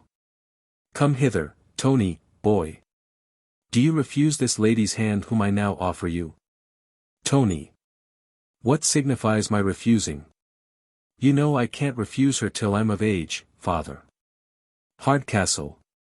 While I thought concealing your age, boy, was likely to conduce to your improvement, I concurred with your mother's desire to keep it secret. But since I find she turns it to a wrong use, I must now declare you have been of age these 3 months. Tony. Of age. Am I of age, father? Hardcastle. Above 3 months. Tony. Then you'll see the first use I'll make of my liberty. Taking Miss Neville's hand. Witness all men by these presents, that I, Anthony Lumpkin, Esquire, of blank place, refuse you, Constantia Neville, spinster, of no place at all, for my true and lawful wife. So Constance Neville may marry whom she pleases, and Tony Lumpkin is his own man again. Sir Charles. O brave squire. Hastings. My worthy friend. Mrs. Hardcastle. My undutiful offspring. Marlow. Joy, my dear George. I give you joy sincerely. And could I prevail upon my little tyrant here to be less arbitrary, I should be the happiest man alive, if you would return me the favor. Hastings. To Miss Hardcastle. Come, madam, you are now driven to the very last scene of all your contrivances. I know you like him, I'm sure he loves you, and you must and shall have him. Hardcastle. Joining their hands. And I say so too. And, Mr. Marlow, if she makes as good a wife as she has a daughter, I don't believe you'll ever repent your bargain. So now to supper. Tomorrow we shall gather all the poor of the parish about us, and the mistakes of the night shall be crowned with a merry morning. So, boy, take her. And as you have been mistaken in the mistress, my wish is, that you may never be mistaken in the wife. Exeunt omnes. Epilogue I. By Dr. Goldsmith. Spoken by Mrs. Buckley in the character of Miss Hardcastle. Well, having stooped to conquer with success. And gained a husband without aid from dress. Still, as a barmaid, I could wish it too. As I have conquered him to conquer you. And let me say, for all your resolution, that pretty barmaids have done execution. Our life is all a play, composed to please. We have our exits and our entrances. The first act shows the simple country maid. Harmless and young, of everything afraid. Blushes when hired, and with unmeaning action. I hopes as how to give you satisfaction. Her second act displays a livelier scene. Unblushing barmaid of a country inn. Who whisks about the house, at market caters. Talks loud, coquettes the guests, and scolds the waiters. Next the scene shifts to town, and there she soars. The chophouse toast of ogling connoisseurs. On squires and cits she there displays her arts. And on the gridiron broils her lovers' hearts. And, as she smiles, her triumphs to complete. E'en common councilmen forget to eat. The fourth act shows her wedded to the squire. And madam now begins to hold it higher. Pretends to taste, at operas cries caro. And quits her Nancy Dawson for Che Farrow. Dotes upon dancing, and in all her pride. Swims round the room, the Heinel of Cheapside. Ogles and leers, with artificial skill. Till, having lost in age the power to kill. She sits all night at cards, and ogles at spadille. Such, through our lives, eventful history. The fifth and last act still remains for me. The barmaid now for your protection prays. Turns female barrister, and pleads for bays. Epilogue II. By J. Craddock, Esq. To be spoken in the character of Tony Lumpkin. Well, now all's ended, and my comrade's gone. Pray what becomes of mother's only son? A hopeful blade. In town I'll fix my station. And try to make a bluster in the nation. As for my cousin Neville, I renounce her. Off, in a crack, I'll carry big Bet Bouncer. Why should not I in the great world appear? I soon shall have £1,000 a year. No matter what a man may here inherit. In London, gad, they've some regard to spirit. I see the horses prancing up the streets. And big Bet Bouncer bobs to all she meets. Then hoiks to jigs and pastimes every night. Not to the plays, they say it ain't polite. To Sadler's Wells, perhaps, or operas go. And once, by chance, to the Roratorio. Thus, here and there, forever up and down. We'll set the fashions, too, to half the town. And then at auctions, money ne'er regard. Buy pictures, like the great, £10 a yard. Zounds! We shall make these London gentry say. We know what's damned genteel as well as they. The end.